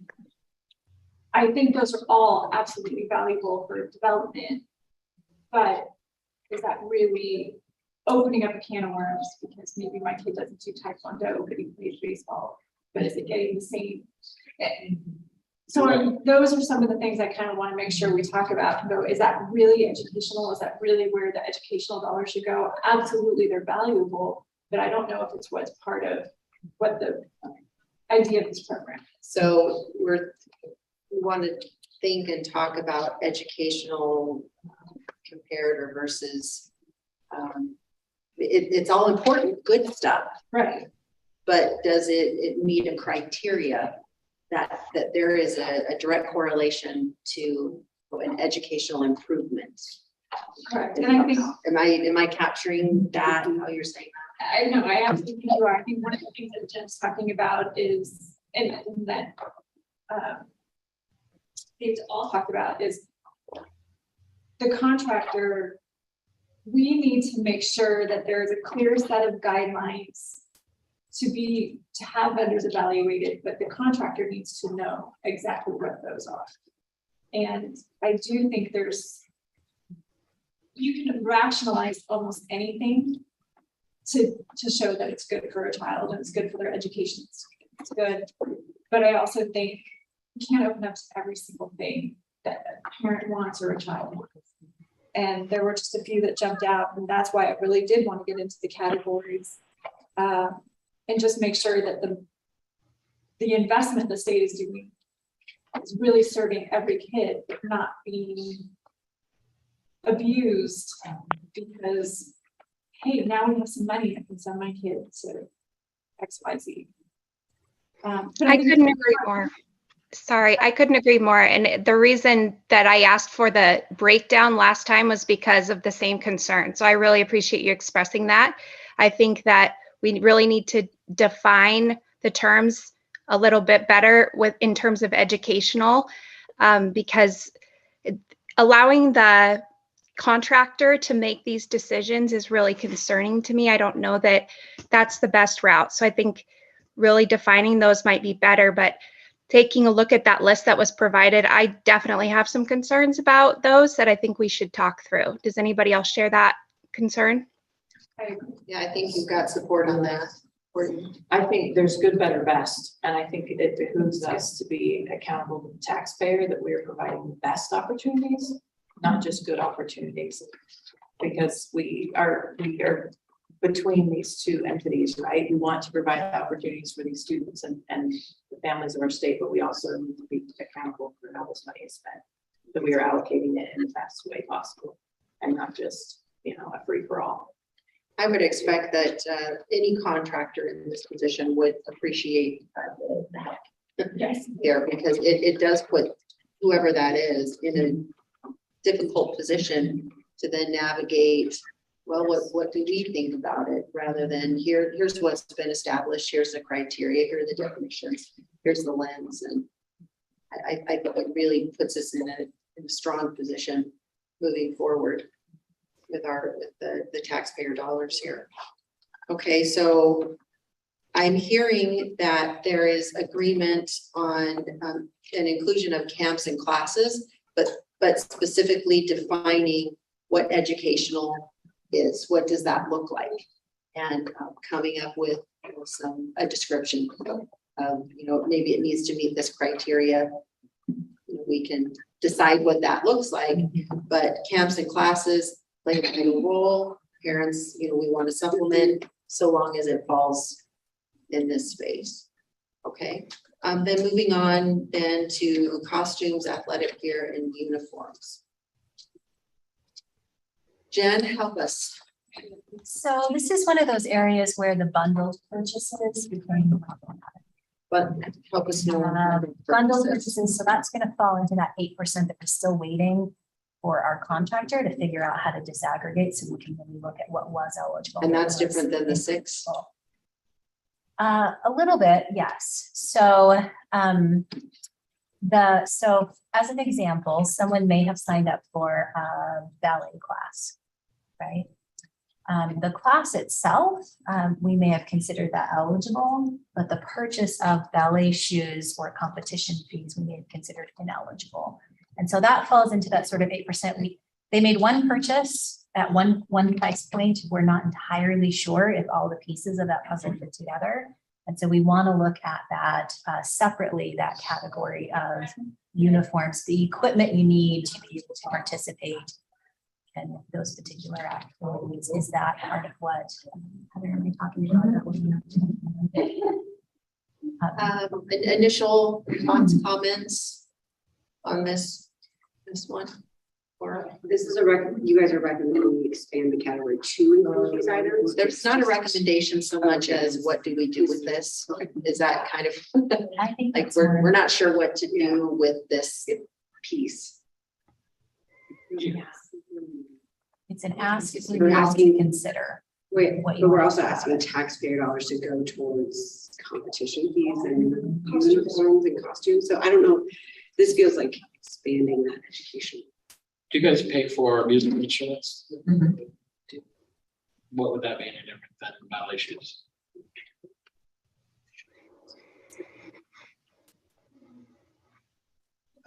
Well, sorry, I think it's arguable that that could fit under materials for instruction.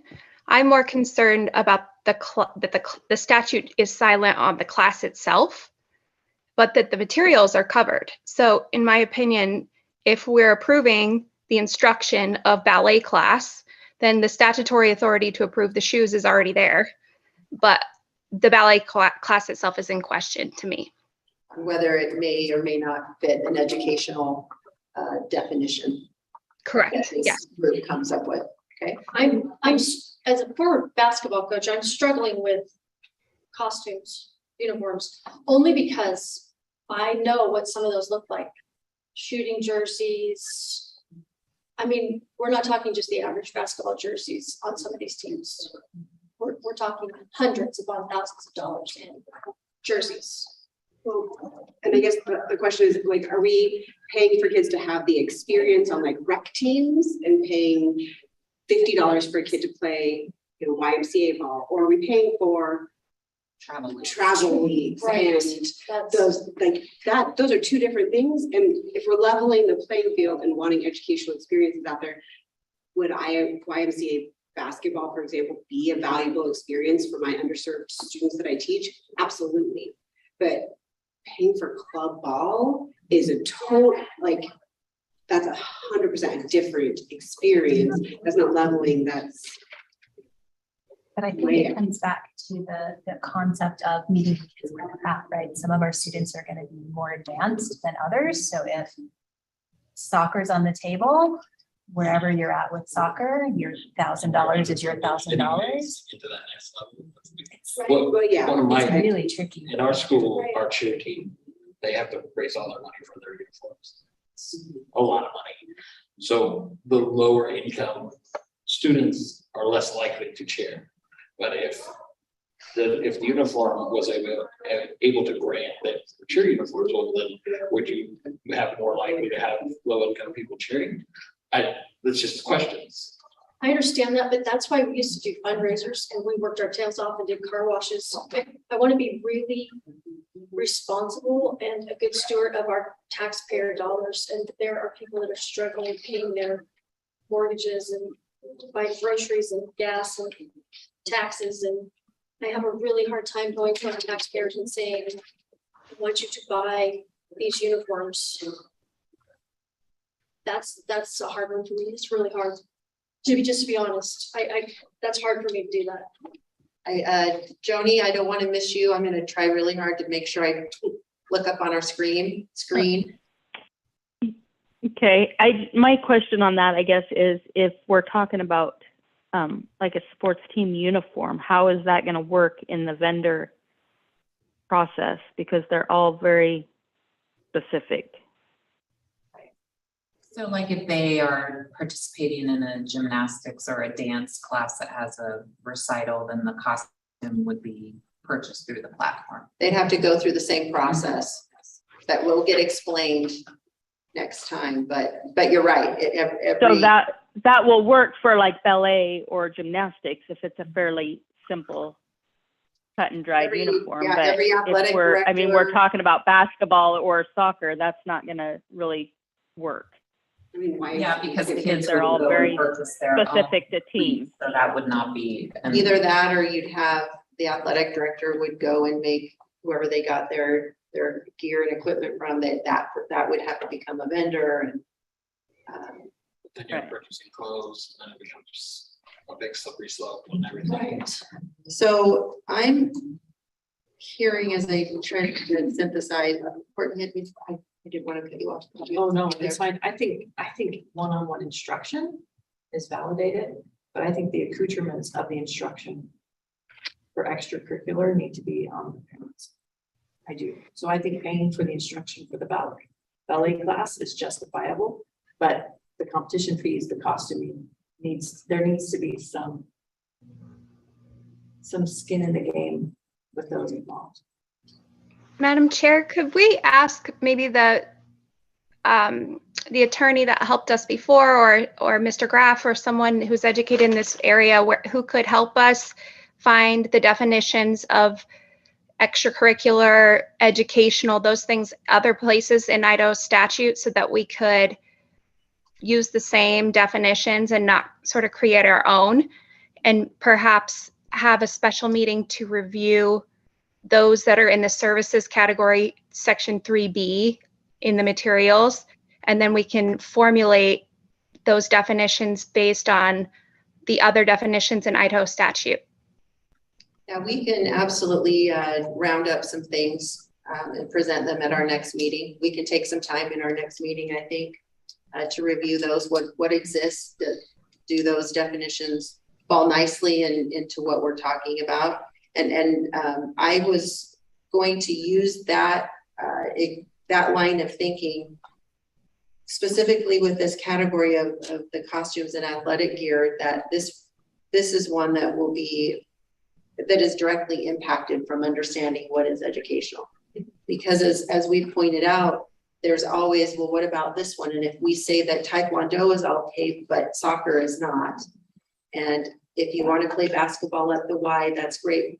But if you're on a traveling team, you know, and I don't want to be that person. Maybe you guys wanted to, and I don't think we do. I don't know that we want to get there, but I think thinking in more of the broad categories, that what I'm hearing you say is if we can establish, here are things that meet the definition of educational or whatever support educational outcomes, that what are things that would naturally fall under there. So we can, as we talk about these categories, because we're not done with this section by any means next month, this will be one that we can add a little bit more to. But I can hear the concerns and the questions. So equipment, does that fall, excuse me, does that kind of fall into that same thing? Yeah, I think we haven't spent that many hours together, but I do know that we all really want to do what's best for kids, and we want to help parents as much as we can, but we also want to be responsible to the taxpayers. Absolutely, absolutely. And I think having the SBOE staff bring this to us, because clearly you've been grappling with what do we do with this? I like the good, better, best. Courtney, these are good things, and what is the best use of the taxpayer funds in these categories? So when we talk about, would you say that this athletic gear, uniforms, equipment, I guess educational equipment, tell us what that looks like to you. Like what have you put in that category? So that is the backpacks, a lunchbox, a computer case or the screen protectors. That's pretty much the bulk of those. Accessories for other equipment. So you buy your student a computer, but you want to make sure that they don't drop the computer and break it. So you also buy them a case. Were these, would you call this the bundled items then? Did people bundle some of that, or what were they one-offs? We can see those. Like you didn't buy a laptop, somebody didn't purchase a laptop through the marketplace, but they bought a screen protector. Yeah, or they could have purchased both. Yeah. But I guess that, like, what I mean by bundled is if you were to purchase a class from like a dance school, you're buying the class, and the cost of the class includes all of these things together. So it's not clear how much of that cost is the shoes or the uniform or whatnot. But when you're buying a computer in a case, we can clearly Right, see you can see, right, right, the one purchase. $40. Right. Thoughts on that? I mean, is this kind of, let's start thinking about Well, the education. samples that you put under the educational equipment, those all make sense to me. It's almost like insurance protection of the other investments that we've done, or that they may have done.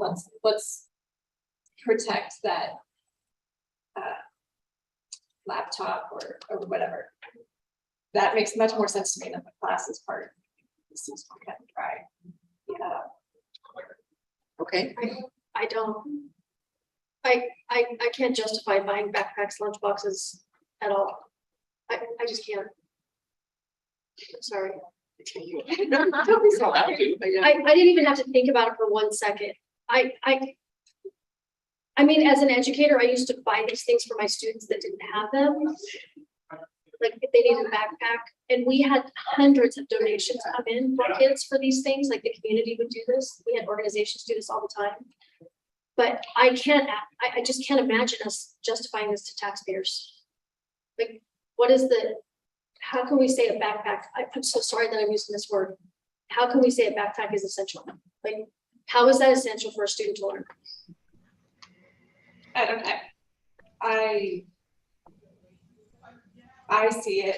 It might just be our school district. Yes, there is a backpack program for some. But I see so many kids lugging around so much, including clothes and school. And I do think it's important because they don't all have lockers either. You know, in our school district, not everybody gets a locker. It's just not available. So I just tend to see it as something that's more like an equipment type thing to be successful in school, to make sure you have everything with you, than just maybe say a ballet. I just have such a hard time as an educator saying, how do you need a backpack to learn? I mean, we will provide them, like as educators, the schools will make sure they have them. I guess as an educator, I can't understand how we justify to taxpayers how they need a backpack to learn. I guess. Okay, Polly or Joni? Joni, you can go first. Okay, thank you. Yes, my comment on, I don't disagree with Amy on the backpacks, but I guess that's my question is how, at some point it starts feeling like we're just handing out money so people can spend it. But I guess my other question is, if we're looking at trying to be more specific on the categories, I would like to see the first line. I'm not sure what you guys are looking at. All I have for a breakdown is what we got in the first meeting, and the computer hardware, internet access, and technological devices and services. I would like to see broke down a little more, just because it seems like that's where the bulk of our money goes. So if we're looking at buying a computer or an iPad or something, I'd like to see that in a different category than internet access. Okay. Good points, Joni. I agree with that. And I really agree with Amy. I think that the legislature narrowly tailored this on purpose. And I know that the state board is asking us, or I'm sorry, the state board staff is asking us to look at these specific items in terms of Idaho Code 33-1030, Section 3F as other education expenses. So these necessarily wouldn't fit any of the other categories.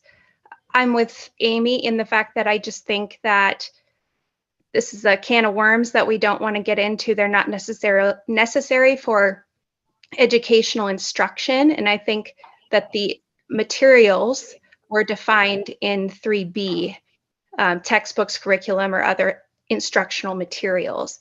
So I think that's kind of a bridge too far for me. I think there are other resources in most communities for things like of that nature.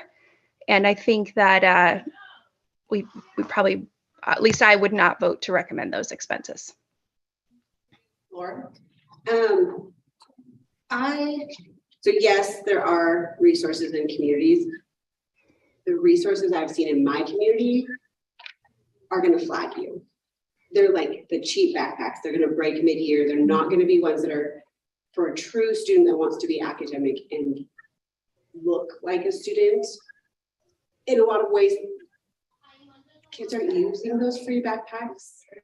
They're not ones that like just flags you as the one that went to the backpack program. So I think if the goal of this is to really level the playing field and be educational, I would argue this category, if a family is accessing the grant and saying, I need these things to help my kid at school, then it may be opening up funds for them to do ballet class or cheer or something. And maybe we look harder on those, because the purpose of the program is for those educational expenses, where this is directly linked to, okay, if I can get my kid a computer case, it's gonna protect their computer and they'll be able to use it longer, or I have enough notebooks and paper and things for them to use and do their homework at home. And those are not necessarily things students have. And the free ones they're getting, honestly, are not, like, they're just not good quality. So if a student's like, okay, I really need XYZ to access my education further, this would allow that family to do that where cheer class or baseball or something isn't as directly academically linked for me in that same way. Does that make sense? I agree with you. I feel, and this is just in my experience with my kids, I look at my now freshman who didn't have a locker, whose backpack was about foot thick. And there is no way among the free ones, or if I had gotten even a used one, it still ripped midway through the year and we had to replace it. Where I do feel like it is a closer tie to school and academics than some of these classes that we are looking at in the list in terms of, and as a taxpayer, I think it's easier to, in my mind, it's easier to explain the program funding lunchboxes, backpacks, computer cases than it is a ballet class. Or a gymnastics class, or Jesus. And those are the things that really jumped out. Our schools have limited resources. So putting this back on, well, the school's going to provide it. Well, then that gets into, well, are we providing school supplies for every student in Idaho? That we don't have. I've been working in Idaho schools for going on 12 years now. I'm not providing everything, and then putting it back on teachers is a really great area because we've done a lot better for teacher salary, but like I can't provide school supplies for my students either. So financial, like justifying it this way, in that a family has said, okay, I need support for this. I'm applying for this program and I'm going to do it through these approved vendors, feels more justifiable than saying, well, the schools haven't, like, it'll just get handled somewhere, either in the community or somewhere else, where this is, if a family's accessing this for their educational equipment, they've sought it out. And they're taking the time and effort to do that intentionally for their student. And that feels different. How many backpacks are we talking about here? Do you know? I wouldn't know off the top of my head. Okay. 5% though. It's a big number. But Yeah, the general, but that's between all, yeah, only that like whole- category, yeah, yeah, But we're talking about the whole category. yeah. But my opinion, it's like, I think it's Courtney's argument. It's like, it may end up being a filler for the end of what you're trying to get finished up. It's like, so we have, all I can do is buy a computer because I live in an area where I don't have access to all these programs. That's why I gotta go buy a computer, I'm gonna buy a printer, and then I've got $100 left over to buy a backpack. And so I think that if we solve some of the other problems of like rural schools and some of these like more smaller items may solve themselves, but that doesn't fix it in the short term. I think too, like from a moral perspective, if there's a family of 6 and their AGI is below 60,000, by golly, that's what versus a family that came in the third wave and makes 150 AGI, right? I can't justify buying the backpacks. Like I feel like maybe there needs to be, and this is discriminatory, but things that might be more accessible in the first wave versus and those. I don't know how you do it either, but I feel like if we're really trying to elevate kids from poverty to be able to make it, you know, because education, public education is the great equalizer. That's why it was established the way that it was, is we want everyone to have the American dream, and they do that through public education. Well, and intellectual capital is the only thing that we really can export on the global economy stage. And so if we want to, we are only as strong as our weakest link. And so if we're trying to elevate these weak links and give these families supports, what is going to be most advantageous for them in the long term? And that is a personal thing. And so we can't take that personal onus of responsibility away because we don't know what little Jackie down the street needs versus little Jimmy. Yeah. And that's where, you know, empowering parents really is empowering parents. Like, this is what I think my family needs. I feel like we have to be careful not to overstep our bounds and dictate what that looks like for every family in this state. That if they have sought something out and there's a legitimate need, they can justify it. If we're eliminating options, that's not correct anyway. Well, and I know families who make less than my household does that didn't apply for the program because they perceived it as too hard. And we have done, I feel like, everything. It was much easier this time to apply. And there's only so much we can do. There has to be some checks and balances. But if they're making the effort and let's for educational equipment. And we can't say, you make this much, you can get a backpack, but if you make this much, you can't, like, that's just a slippery slope in itself. But yes, just finding, okay, what is enhancing their education and their academics versus the So- overall, like, So what if they need socks and tennis shoes for PE? Yeah, I don't know. I mean, we're really getting, Yeah, it's true. Yeah, beautiful. yeah. I mean, Yes. yeah, so now they need socks and tennis shoes for PE, so are we And gonna then buy how do you those? judge what kind of tensions? I mean, it's all, yeah, it's all. Yes. Like, do they need Yeah, shorts it's or so do they- hard. I mean, I'm sorry. yeah, because that's to me more educational than a backpack. Making sure they have tennis shoes to run for PE as well. Well, that goes in an excellent physical education. Well, now you know how F is meant to be other.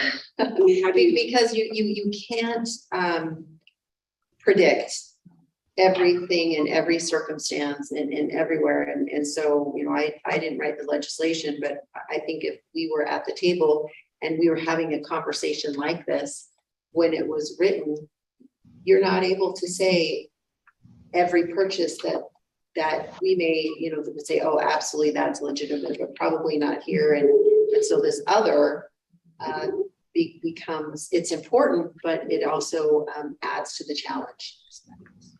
Right. Holly, did you have something I didn't want to skip over?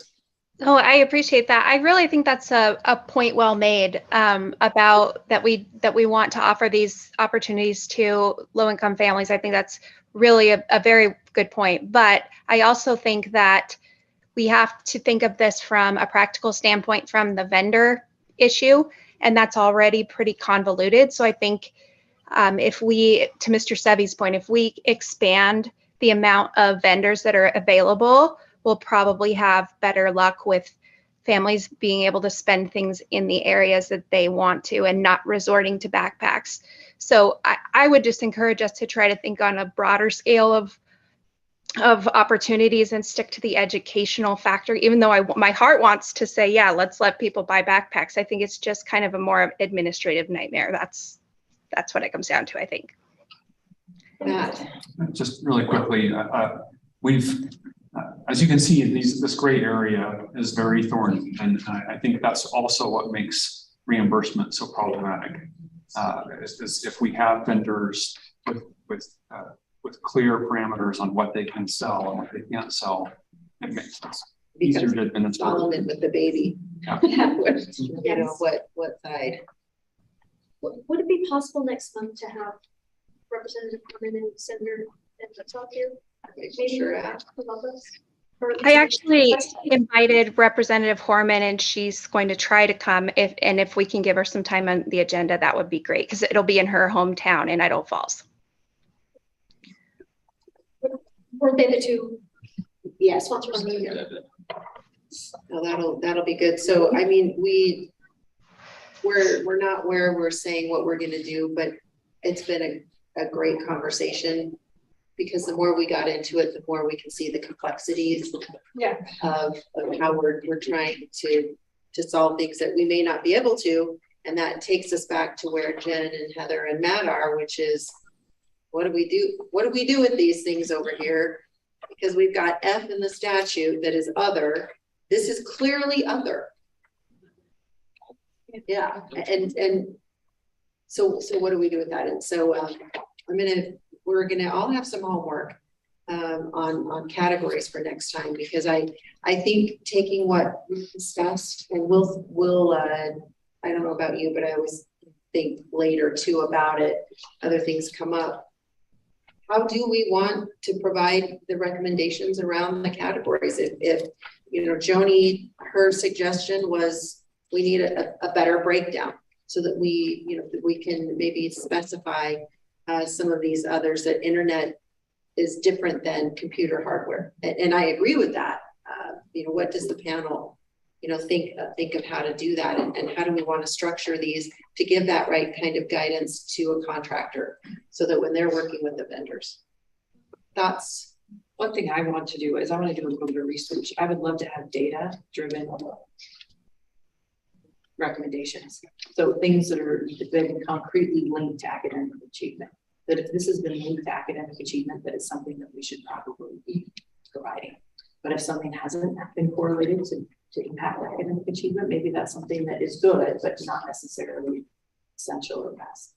So I think really looking at some data as what is linking, what beneficial activities have correlated between academic achievement, providing those would be a really informative way to approach this. Are there things that with the data of the existing program that you would like to see for next time or before next time, but that the SBOE can provide, or are you just out to sort of research and understand, and then share with all of us? I can help share just general things that impact student achievement.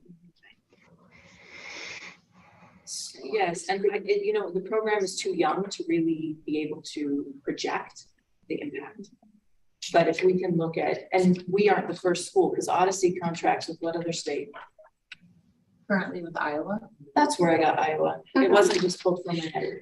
Okay, but so they just started. they just started to. Well, It's we're really not, being able to see. I don't think we're tracking Iowa. specific students to see if their test scores. No, but if there's an overall Yeah. arch that impacts student achievement by participating in this program. Yeah, or there's doing these data. activities, there is a lot of data out there. And I think if we could pull in some of that research and some of the data, it would make our less emotional and much more logical and objective. Because there's emotional reactions, right? We're reacting emotionally to backpacks. But if that really has been proven that a good backpack enhances students' academic achievement, then maybe it's valid, right? But so rather than reacting from a place of emotion, reflects with logic and data would be helpful. I was curious how many, like, I know that we see how many have applied and been rejected as incomplete or ineligible. Have we reached our max grants that we can give out? Like, are we at that point where it's like, okay, well, families are being turned away who are eligible? For the current year, Yeah. but yes, yeah. The application is closed. So Yeah. nobody's running into a rejection of application right now. They just can't apply. Right, so could we have accepted more if we got? This is kind of what I'm asking. Like, how many No. could we have given? No, we currently have a reserve of like, I held back, it's like 20, for 20 students in case we had some other appeals. So that would be like the last bit of money to go out, but no, we are fully funded. I would just be curious how many, like, what percentage of it are we currently using? So how many families could choose to apply based on, like, if we did open it up and it's clear that they can spend it on, sports, for example, or camps and overnight. Could we get a flood of parents? So if we change. Are we using 50% of, or like 60% of our eligible, like, applicant grants that we can give out? Or are we? All of the grants that we can give out have been awarded, except for the 20 she held back in case there were appeals. Okay. Does that So- make sense? I so think families- we were talking different things. but Yeah, I don't There's know. no extra, there's no money left to give any additional. Were there families that applied before it closed when it was full? Like, do we know that? So more people applied than were awarded. Is that what you're asking? That's what she said. Yeah. Yes. And so then what's the question to those people is like, is there a certain question? Well, how many people are we turning away, I guess? So that's the number you're saying. So the ones that were deemed ineligible or that, Not ineligible, that just, the money was gone. Oh. Eligible and turning. I can get that number for you, the people that are on the Third wave, list. that would be only the third wave people, right? Yeah, they were on a first come, first served list, and those people were, They're not necessarily third wave people. They might have been first wave that applied later. Learn later about it. Yeah. Yeah, So, yeah. yeah, I would just be curious about how many okay, people were not funded versus ineligible. that were approved, but were Could- not yes. funded because they didn't. They were make it eligible. in time, yes, to get paid for. I have a question about this section that you're asking us to review, the 6% camps, classes, et cetera. If we as a panel were to not recommend that these be eligible purchases, what then happens? Are these, because these are transactions that have already been spent with program dollars, correct? Correct. Yes. So then would Odyssey be responsible to reimburse the state for these purchases? So, yeah, we would treat these as ineligible purchases and we would. begin that Ineligible? process. Ineligible Okay. purchases, yes. We begin that process. So we've paused on addressing these as ineligible purchases until we've had this conversation and see where this committee wants to go. If the committee doesn't make a recommendation, state board doesn't approve said recommendation, then these categories would then be considered ineligible and we'd have to process. So you default, unless they're clearly defined, this 6% will default to ineligible. And then Unless they, there's positive action. yeah, and then they would have to work through the. Then they appeals could go through the process. appeals process, okay, which we're going to talk about that too. Yep. So what is the vendor doing in real time right now with these types of purchases? Have they put a hold on them, or could these numbers continue to increase over time? So that's where our 72-hour review is coming in. We're going on daily to check to make sure that none of these items are getting bought. So hopefully we don't have any more parents that are in the position that would have to go through that whole appeal process. Okay. So I have a Except, question. yeah, I guess Jen's correct. We do have classes on the platform. So those are currently there. I have one more question, and I don't know if you can do this, but on the back, it says that 7,206 parents have not spent any of their funds. Is there any way we could reach out to a small sample set and ask why? Like, is it because there's something that they want isn't available to them? Like, why have these people that have made the effort to apply not spending money? That's interesting. I don't know. I'm going to second that because I was actually going to make the same request, is that maybe we do a survey or something, and we'd be happy to provide guidelines of how that should be worded or whatever you might need, but I'm hoping we could do that as well. And maybe give them the opportunity to release those funds if there's other people approved. They don't intend to spend the money, but I guess if they don't intend or have a use for the money, they can always return them to the state and then distribute. Yes. Yeah, Because I have had parents who say they don't have any, Allison, I think it's a bit of an echo from your, not sure.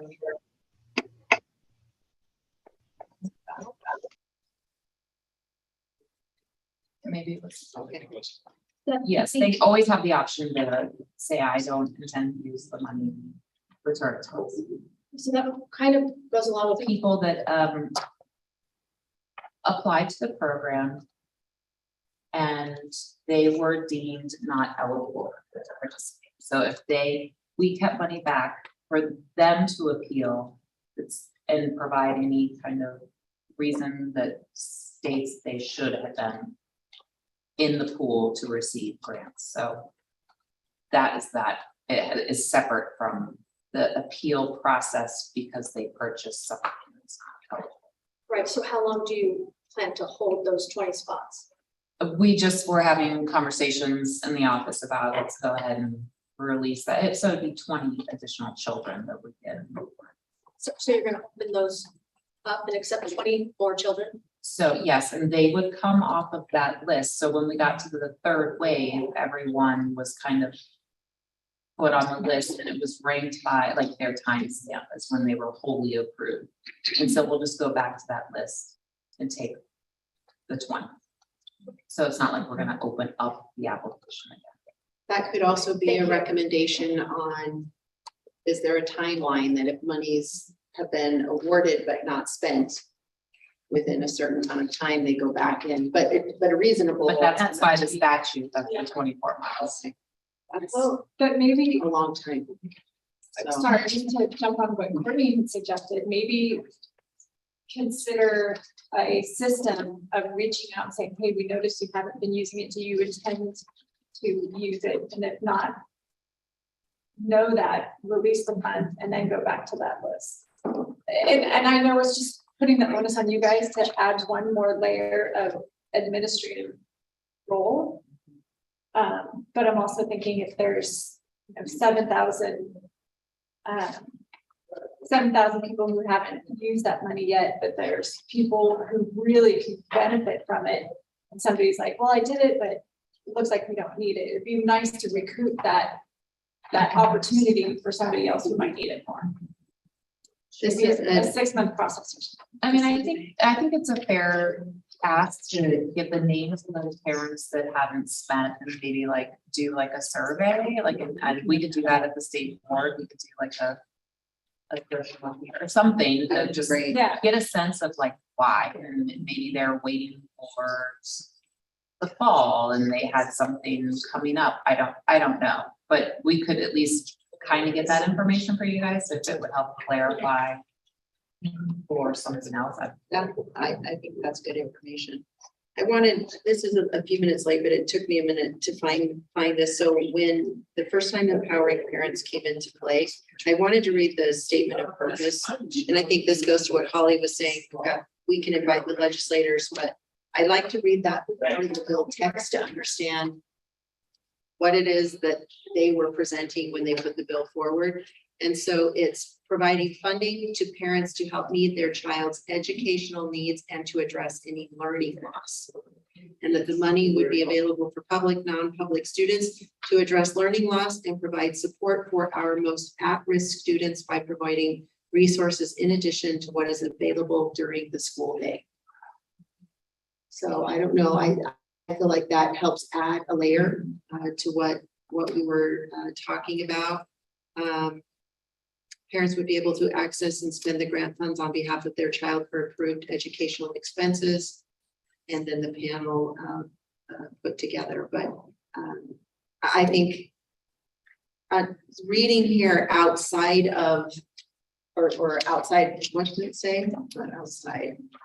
What was outside? But in addition to what is available during the school day. I mean, that takes in some of that extracurricular. Anyway, I throw that in as we talk about homework for next month on how you see these categories flushing out, but that's good. And the learning loss piece, I think is also very important. I think that prioritizes, or I think it would help the panel prioritize how we look at the categories of monies, of how monies are spent. Would you mind reading us the statement of purpose for this last? I'm sorry, The one that didn't go through? the one you just updated. Oh, well, I don't Is that- know. is I that gotta changed? think about, it didn't change, it just made this ongoing. Okay. Correct, Matt? Okay. So Now, there it'd be was the same- legislation to change Empowering Parents, that was Senate Bill 1161, but that didn't make it through the process. Okay, so it would be the same. Right. Okay. And just for your references, and we can send it to you too if you want to look it up, but it was Senate Bill 1255. And thanks to Greg Wilson in the back, I shot him a lifeline. I couldn't find it quickly and he got it for me, but anyway. That's really helpful to me. Thank you. I wonder in the survey, can we make it clear to parents that they do have 2 years to use the funds so they don't feel obligated based on the survey to like forfeit their funds or something? I just want to don't want to cheat them out of the money they've been awarded. Yes. This is something we talked about last time, but we never established a definitive answer to it. But that third wave is time stamped. And I feel based on the language that was just read, that our most underserved population, maybe the AGI could factor into the timestamp. I don't know if you can do that.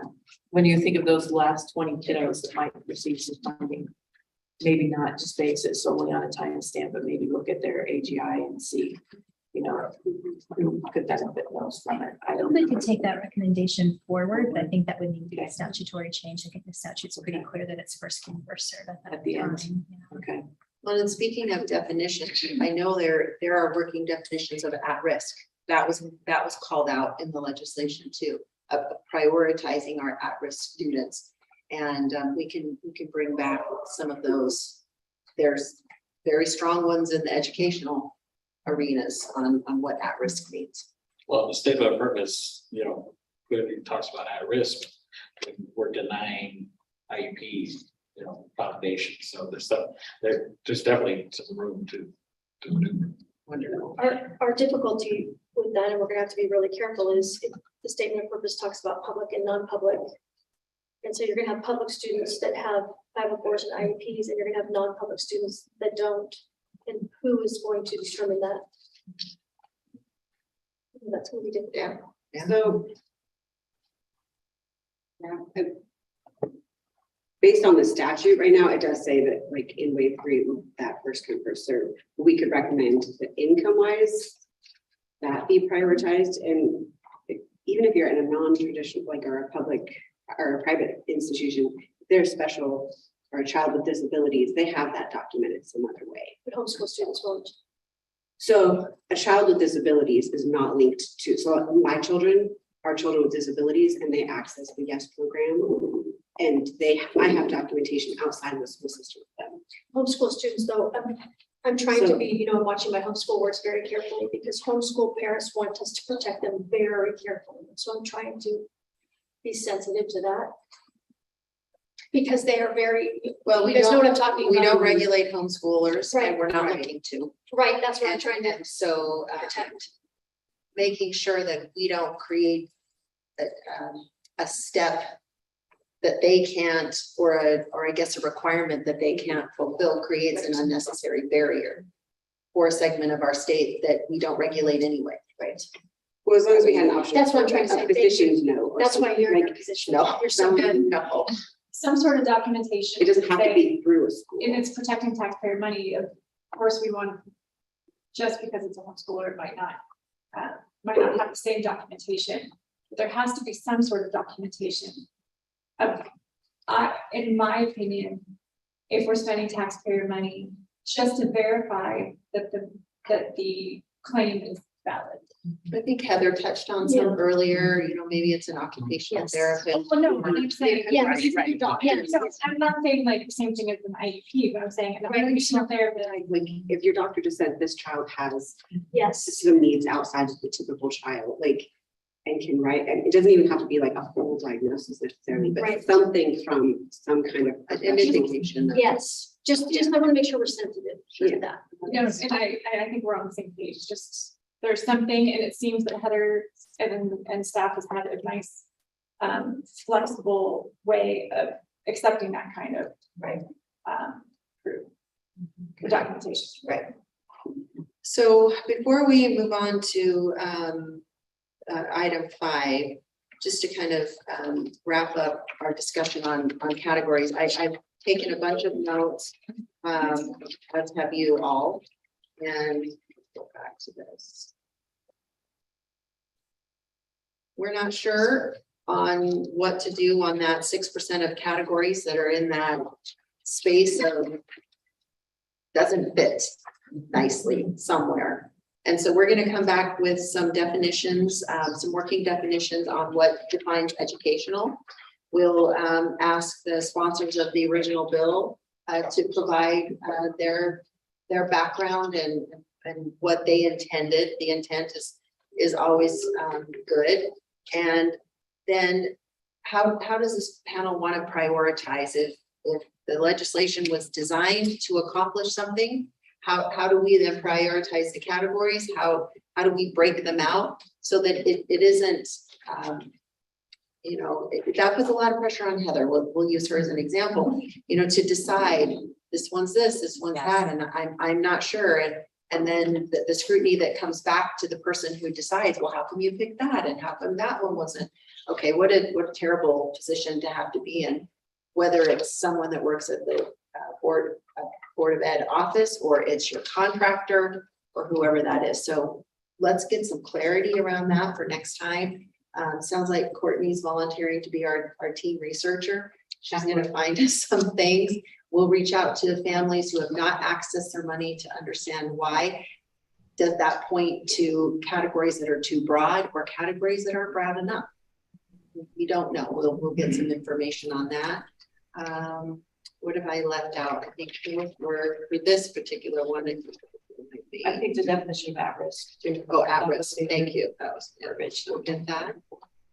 One more thing that I think could be really important for us, if we could have someone give us some information on what we're required to do by statute versus what recommendations we can make. For example, if we deem these purchases ineligible, what impact does that have statutorily on the family? Like, will they be ineligible for future grants?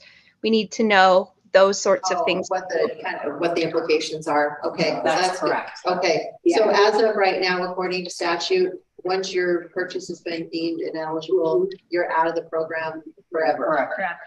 Okay. So And apply for future. Parents were allowed to purchase it from the contractor. And we, yeah. well, let's add that to the discussion on whether we believe that's a good process or a proper way to handle ineligibilities. So I'm having a feeling about where that's going to go based on your initial reactions, Matt.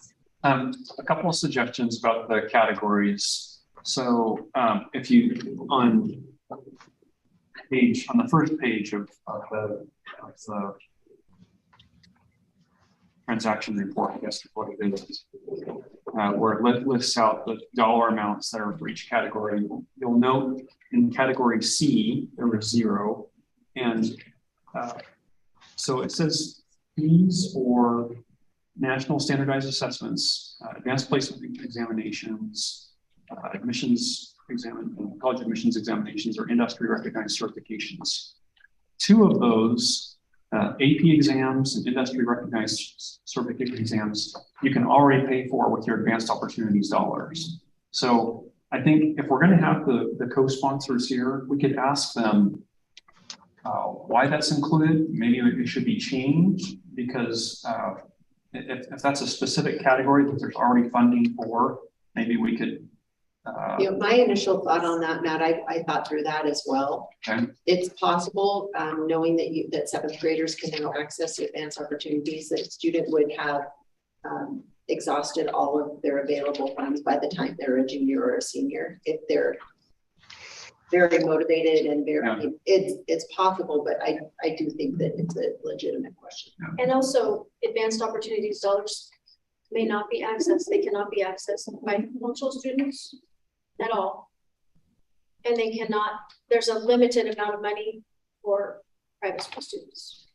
The amount is different for private school. Yeah. And it's $0 for homeschool. That's your point. So that's. Are any of the providers of those in section C, are any of them approved vendors on the marketplace?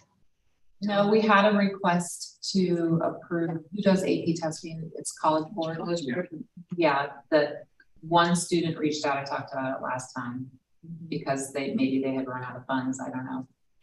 But the school year ended and it never got any follow-up, but we did reach out to the College Board, and they never. I think this really underscores the earlier conversation. Are there those low-hanging fruit people that should just be on there, that a parent shouldn't have to specifically ask for information to go talk to the vendor, that because they're allowable at some level, whether, I don't know, the administrating body or the contractor, that they do that work and it's just there. And you guys, maybe, Matt, you guys can correct me, but I think this last legislative session, the advanced opportunities, they bumped that up. Didn't pass. Oh, it didn't, but they tried to, They tried. because the students didn't have quite enough money to receive their associates. Right. That's what they were trying to do. Yeah, it did. That number was set, It's at 4125, and they were going to. but that number got set how many? less? Are you talking about non-public school students? No, we were talking about having enough money to get their. It's going up to like 4,600. Yeah, I don't remember. So that might be in play too. Okay. So Matt, the other category is category E. So for educational programs offered for a fee pursuant to a contract with school district, et cetera. So Idaho Code 33203 already allows for, they call it dually enrolled students. So any student who, whether you're at a private school or a homeschool, you can take, AP calculus, or you can take orchestra at your local public school at no cost. And so, again, I'm not entirely sure what the purpose of that section there. because that, again, outside of driver's ed, we couldn't come up with Exactly, that's why. what somebody would charge for, but maybe it was one of these kind of cover all the bases. And now that it's been implemented, where it's the growing pains of now Yeah. we're saying, well, wait, that one doesn't exactly make sense now. Yeah. So, okay. All right, well, let's move on to the last item. Our discussion really is going to take in, and we covered a number of things that we'll take up next month. Something that I want to take some time here before we end is to organize how we want to handle requests for review. If something was rejected, that is part of the statute, that people who are denied can come and request that those be reviewed. How do you want to do this? There's 3,000 of them, Heather? Or those are the, Yeah. those are the, well, I guess we don't know that they, well, that's actually an important part of this. Yeah, depending on. We don't know who has been rejected because we have these standstill in the middle folks that it's pending based on categories that we're trying to determine. But at some point, this panel will be in a statutory position to look at rejections. And so how do we want to do this, Jen?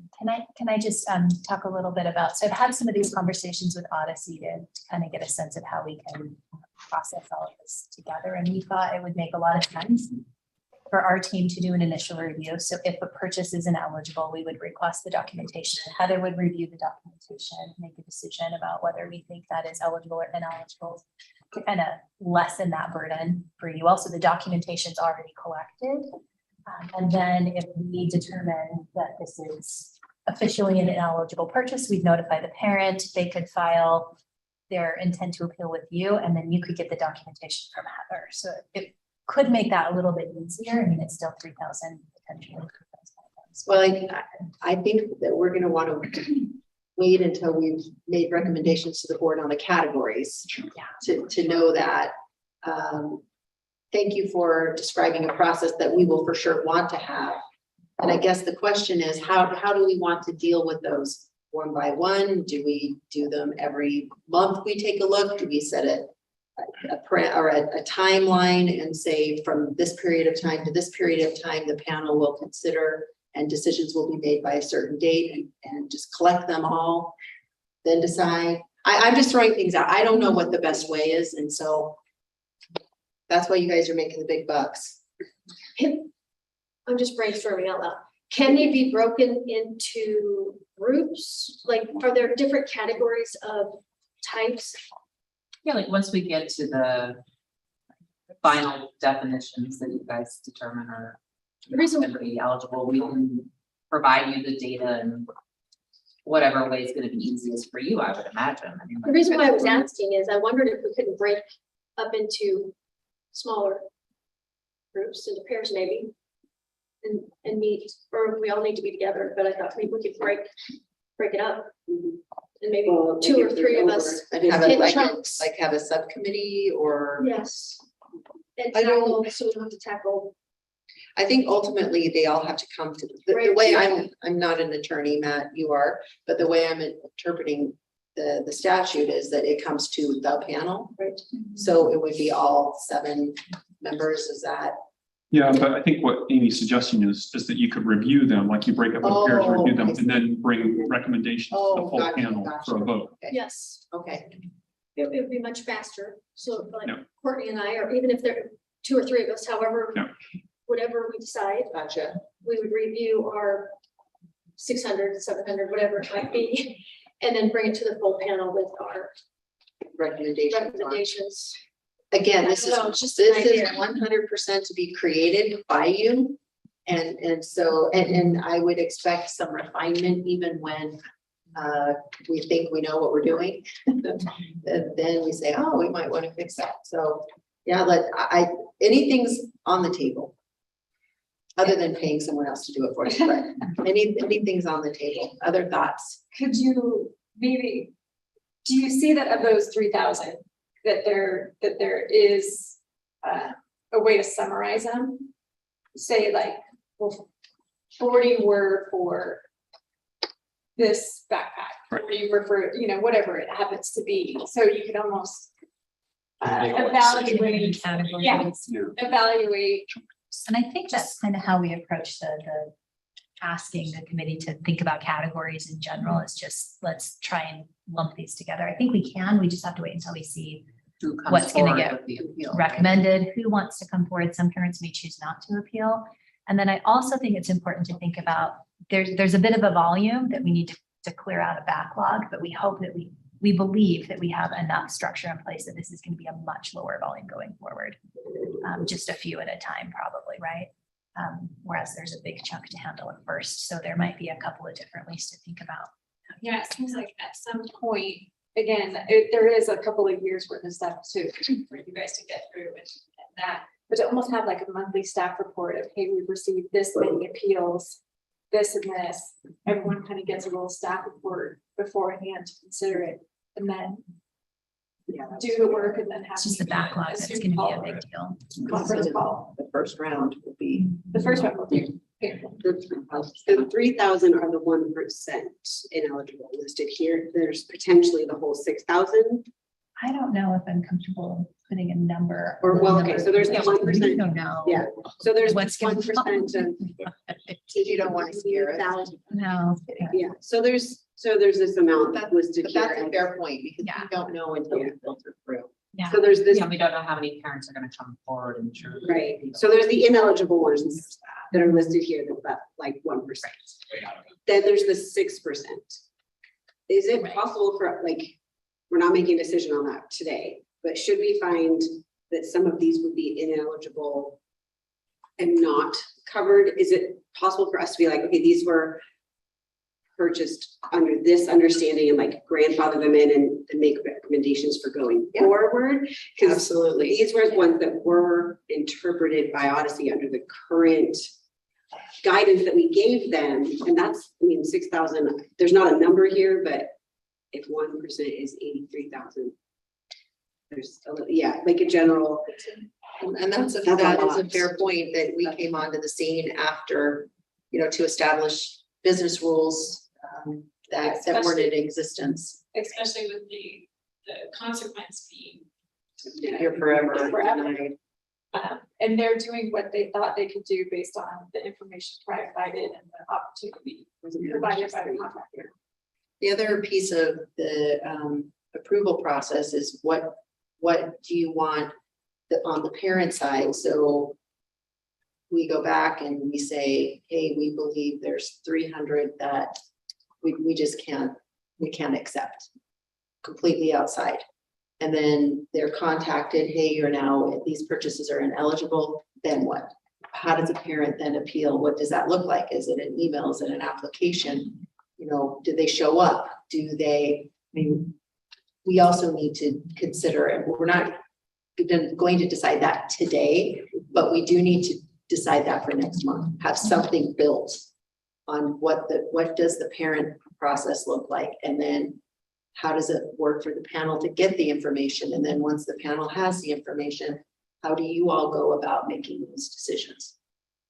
And Madam Chair, to piggyback on that, this is something that I've been thinking throughout this meeting. I feel like we jumped into a lot of really weighty questions that there are 7 of us who I think probably have 7 various ideas. In order to make the next meeting as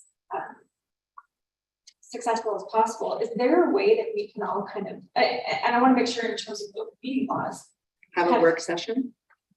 well, almost kind of say, okay, everyone go back to our own corners, reflect on what we've talked about today, and maybe come up with some suggestions of where we think maybe some procedures to come in, or how to clarify some categories, and then can we exchange that information with each other before the next meeting to consider what other members I think believe? if it all comes through me, Okay, then Matt, correct me if I'm wrong here, but if they send their information to me and I'm the one that sends it out, is that a violation? Is that a violation of? It's a daisy chain. Well, you're not making, if it's each of you individually provide information to Debbie, you're not making a decision Right. as a panel, but you're just providing information. the research or Right. here's what I would do to solve these. Right. They send it to me. Right. And And then, then I individually, or we create a file, a folder of, If you're creating a set of meeting materials for people to discuss and consider before you meet together as a team. Yes. Meeting materials. then you would post that in advance okay, of your next meeting. okay, it could be posted and shared. It Then would I have- could share, but we could share that way. It's Okay. discussion among members of the board. Yeah, right, yeah, it's discussion between panel members, that's Right, problematic. right. We don't want that. And yeah, I'm just trying to figure out a way that we can Get it to me continue. and then work we'll on work this. with Christine and make sure we go through every legal channel. Make sure that you can see each other's work, but we're not making decisions. We'll make it public. So if you say replace the chair, don't put it on your page. Everybody to know. Yeah, I'm just trying to figure out a way that we can be more effective timelines when we do get to meet Sure. together and kind of see what. To dive right into the solutions rather than the discussion of the issue. Thank you. And that's, and we're to that point, frankly, where, you know, we're feeling a little bit of that pressure of September. I don't want to say it's coming soon, but it feels like it. I think that's wise. Holly or Joni, I just thought maybe a work session would be helpful if we can schedule one via Zoom between all of us, where we can maybe just ask our questions and then we can be fully prepared for the next meeting. I think that it would just make the next meeting a lot more action item based rather than more discussion, because there will be a lot when we have a better grasp of the definitions that are statutory and those sorts of things. okay, we're totally good to facilitate the calendaring of a work session and let's plan on it being remote. That opens up all kinds of times for people. We're not traveling. We can do that. Recognizing that there is going to be time to reflect, study, talk with others, research. And we're a month from, the next meeting is the 17th, right? I think the 17th. What's a reasonable time frame? 2 weeks-ish? Kind of shoot for 2 weeks to do a work session? Does that seem First week of reasonable for August. what or, okay, the first week of August? That gives I us can't really meet until the first week. Okay, kind of shoot for something like that. Are you wanting board staff to participate in that or no? I Just- don't know Okay. yet. Maybe. Yeah. Let's do this. Let's send out, we'll send out something. The we is gonna be either Taylor or Allison. And we'll put a bunch of dates on there. I know some people are annoyed by doodle polls, but it's just a good way to, you know, when we've got this large of a team, it helps that way. We'll shoot out a bunch of dates and see what we can coordinate. I wonder if we could also make it a time certain so that we know how long it's going to be, maybe 90 minutes or something like that. And we just do as much work as we can in that time. And then, Oh, Move forward. 100%. Yeah, definitely good. Oh, yeah, you gotta have something you're backing up towards, so. Okay. I think that's fantastic. Anything else that we want to make sure that we have on the table as we're looking to come back now at a work session to work through some of these things that you think we've missed? I know that we have opened up public comment times, but I wonder if there could be more communication about people submitting written comment. And if we maybe read those during a certain amount of time. We've had some emails submitted to the email address that was set up for the panel. And I know we've read those, but I don't know if they're publicly posted somewhere or should be, or if we keep those, you know, just release them upon request.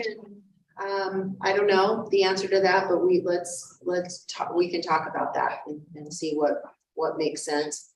Is there on the website, Allison, a link that someone can easily click if they want to provide? Do we have something set up on there? Okay, It's on the Empowering Parents Okay. website, but there's a contact. okay. And we can do some stuff between the SDE and the SBOE to push some things out as well through our communication channels to ensure that we get some more attention. And again, we appreciate the local channel here. I saw it last night on TV, so that was good. And we'll want to do the same thing when we get to Idaho Falls. We can ask the media partners to share that out. The times available to come or the written statements. Do all of the superintendents know, like, I'm just thinking about getting some feedback from the district up in my area. Is that something that we can ask superintendents? You know, Absolutely. like I know, our superintendent, she puts out kind of this newsletter, text, email that goes out to all of you to just some updates, and maybe along with that, saying, hey, if you're part of this program or want questions about this program, here's the email that you can contact the council for. Okay. We absolutely can do that. Of course, the challenge in the education arena is summer. And so that whether or not they open emails, that's one thing, but we will work with the Superintendent's Association directors. Well, they should be back in Downtime. doing stuff. Here pretty quick in August. Yeah. And a lot of our districts are starting that pretty quick, so Okay. Report back like right now. we can do that. And it makes me think that it might be appropriate to solicit opinions from our Superintendent's Association, ISBA, IEA, on what they've heard. I mean, these are all people that would be eligible within the program, and so we can ask them to solicit their membership. Do you have comments that you'd like to provide? So we can work on that too. All right. I think, So I know last month we talked about timeframes for the grants, carrying the money over, mhm, and then making sure that no out-of-state students. Right, making sure we talk to them, so maybe them being, maybe the sponsors being here next month, we can okay, address. address that. Just make sure that's on, those things are on the agenda. It's something that I'm gonna work with my team. There have been a handful of things from our meeting in June and today's meeting that I hear as developing themes for recommendations. We could start to write those down and then bring that back to say, hey, here are things that we, maybe using that as an example. Here's something that I feel like there was consensus that this would be a recommendation. And let's kind of start to tally that up. And then we can add to it or refine as needed. That sounds good to everybody. And then the last thing was the FTE. Oh, yes, checking. yep. And I don't know if that has to be done next month, but just. You know, there's some other eventually- states that have similar programs to this, not exact, but similar. We may be able to reach out and find out what the administration of that looks like. Because I don't know where else to go with that, other than just maybe people that are doing something similar to get an idea. And obviously, Matt, I know how this new to you, but this is your third time around the horn on this, and Yep. so you may have the best idea of what's involved in it, so. All right, well, with that, I want to thank you all, and I don't think we've got our CSI friends in here, but we also want to thank CSI for the space and the technology and everything else. So I would accept a motion to adjourn. I move we adjourn. Is there a second? And all in favor? Aye. Thank you, Joni and Holly, for sticking with us online. It's appreciated. I guess we'll see everybody in a couple of weeks through Zoom. Or something, I don't know, text.